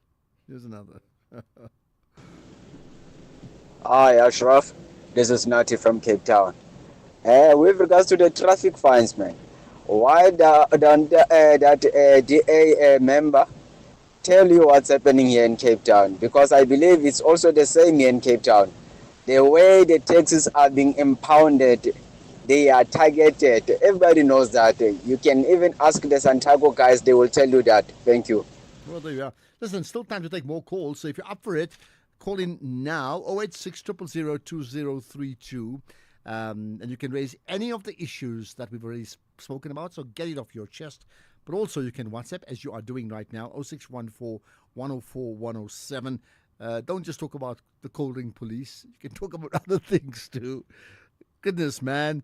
You can text or voice note us. There's some people tweeting as well. But let's hear what you have to say, even in the few minutes that we have. Yeah. Hi, Ashraf. Okay, wait, I played that one already. Right, there's another comment about, and we've heard a lot of that about the DA in Cape Town too, right? Ashraf, good afternoon. No, man, that DA member is talking about JP officers. Why can't he speak about Cape Town JP Smith officers here in Cape Town? They are doing the same. They are targeting the taxi drivers for the same target. Theirs is even more than the JP officers' target. No, man, he mustn't be biased. Anonymous in Cape Town. It's raining here. It's raining here. Okay. Who reigns in Cape Town? All the political parties, one thing I've always said, they always speak from their perspective only and nobody else. Good afternoon, Ashraf. Kimaru Mahike. About the issue of Bala or Vala, the gentleman who called about his account. No, it's his accountant who increased money. It's his accountant who works with his documentation there, his financial, his tax returns. It's not the CI. You cannot blame the CIPC for it. No, it's not. It's his accountant. Tell him to ask his accountant, not the CIPC. Marumo Mahike. Well, I mean, honestly, Maruma, that's my thought as well. But I thought, let's see what others say about it. I do find the whole thing bizarre. And yes, I mean, you know, accountants, like motor cars, they have different prices. Depends what who you go to and what you're being billed for. You need to be clear about it and make comparisons too, right? Here's another cold drink is nothing. They asked for 4,000 rands bribe from my son on the N1 in Joburg. It's so sad. He doesn't even understand the language. He was done. What is the language? Family had to fork out that money. Nah. Pumla in the Eastern Cape. Oh my goodness. This is a story. Here's another. Good afternoon, Ashraf. Ashraf, you know what? I just want to check, man. Which other African countries have been imposed with tariffs besides South Africa? Because I've read somewhere where Kenya has been exempted from the 30% tariffs. Is there any other countries in Africa that are also facing the same fate as South Africa? Okay, Thank you. What, let's maybe do a roll call for tomorrow and see which countries are affected, not just African countries, but around the world. And by the way, it's not just because we're treating people badly regarding Afrikaners or the taking Israel to the ICJ. I mean, as you can see, this is well beyond that. It clearly is. Ashraf, good afternoon. This target, it's been there for many, many years. I remember as a child, or not as a child, as a young boy, one of my friends was working with me and he went to become a traffic officer and he said to me, no, my brother, if I do not make my target per day on the road, then in the evening, I go into the location and I know I will find somebody who would do something wrong and I will make up my target there. So this thing has been there forever. So when you ask a traffic cop now, it is like, what's your profession? It's like, I'm a fundraiser. Just like. Good afternoon, Ashraf. So there's a saying that goes, where the DA governs, they govern well. So I thought them being part of the GNU now, them being part of national government, they would be able to sway the US into not imposing these 30% tariffs. So I don't know. Maybe Mike from Newlands can explain to us how the DA could not sway the United States. Thanks. Thank you. Well, there we are. Listen, we're not going to make Mike from Newlands the center of this show. I mean, no ways. I hear that. I mean, he's a caller. He's a listener like everybody else. But it can't be the Mike show, can it? It's not even the Trump show. Hi, it's Sheila here from Cape Town. We aren't going to win with Trump. It's like negotiating with Hitler. So I think we must fight back. We must tax all the American companies in South Africa, charge them extra for visas. For example, Amazon. We don't need them here putting our local businesses out of work. Trump is like Hitler? Oh my goodness. Hi, Ashraf. The tariffs increase by the US and then should have never happened if the ANC give this trade and industry department to the DA minister. So that is why sometimes the situation is like this. I really like what Trump is doing because he's doing tariffs increase for all. My name is Les. Thank you. And let's end with this. Somebody messaged earlier, I couldn't read it at that time. It's like, Ashraf, you know what? Get every government minister to listen to this show and the other shows on SAFM every day, because they'll have a very clear sense of, well, not just the national pulse, but certainly that big issue that they want to debate, the national dialogue. They'll know what really is the national dialogue. So I hear you, and I think they do listen. The big question is, as we end the show, is like, so once they know what the national dialogue is by listening on SAFM, then what? What do they do about it? That is the $1 million question. Thanks for listening. We'll do it again tomorrow, right? 3 to 6. Much appreciate you listening and engaging all throughout the last 3 hours. # The National Pulse. Here's the news with Greg Gross.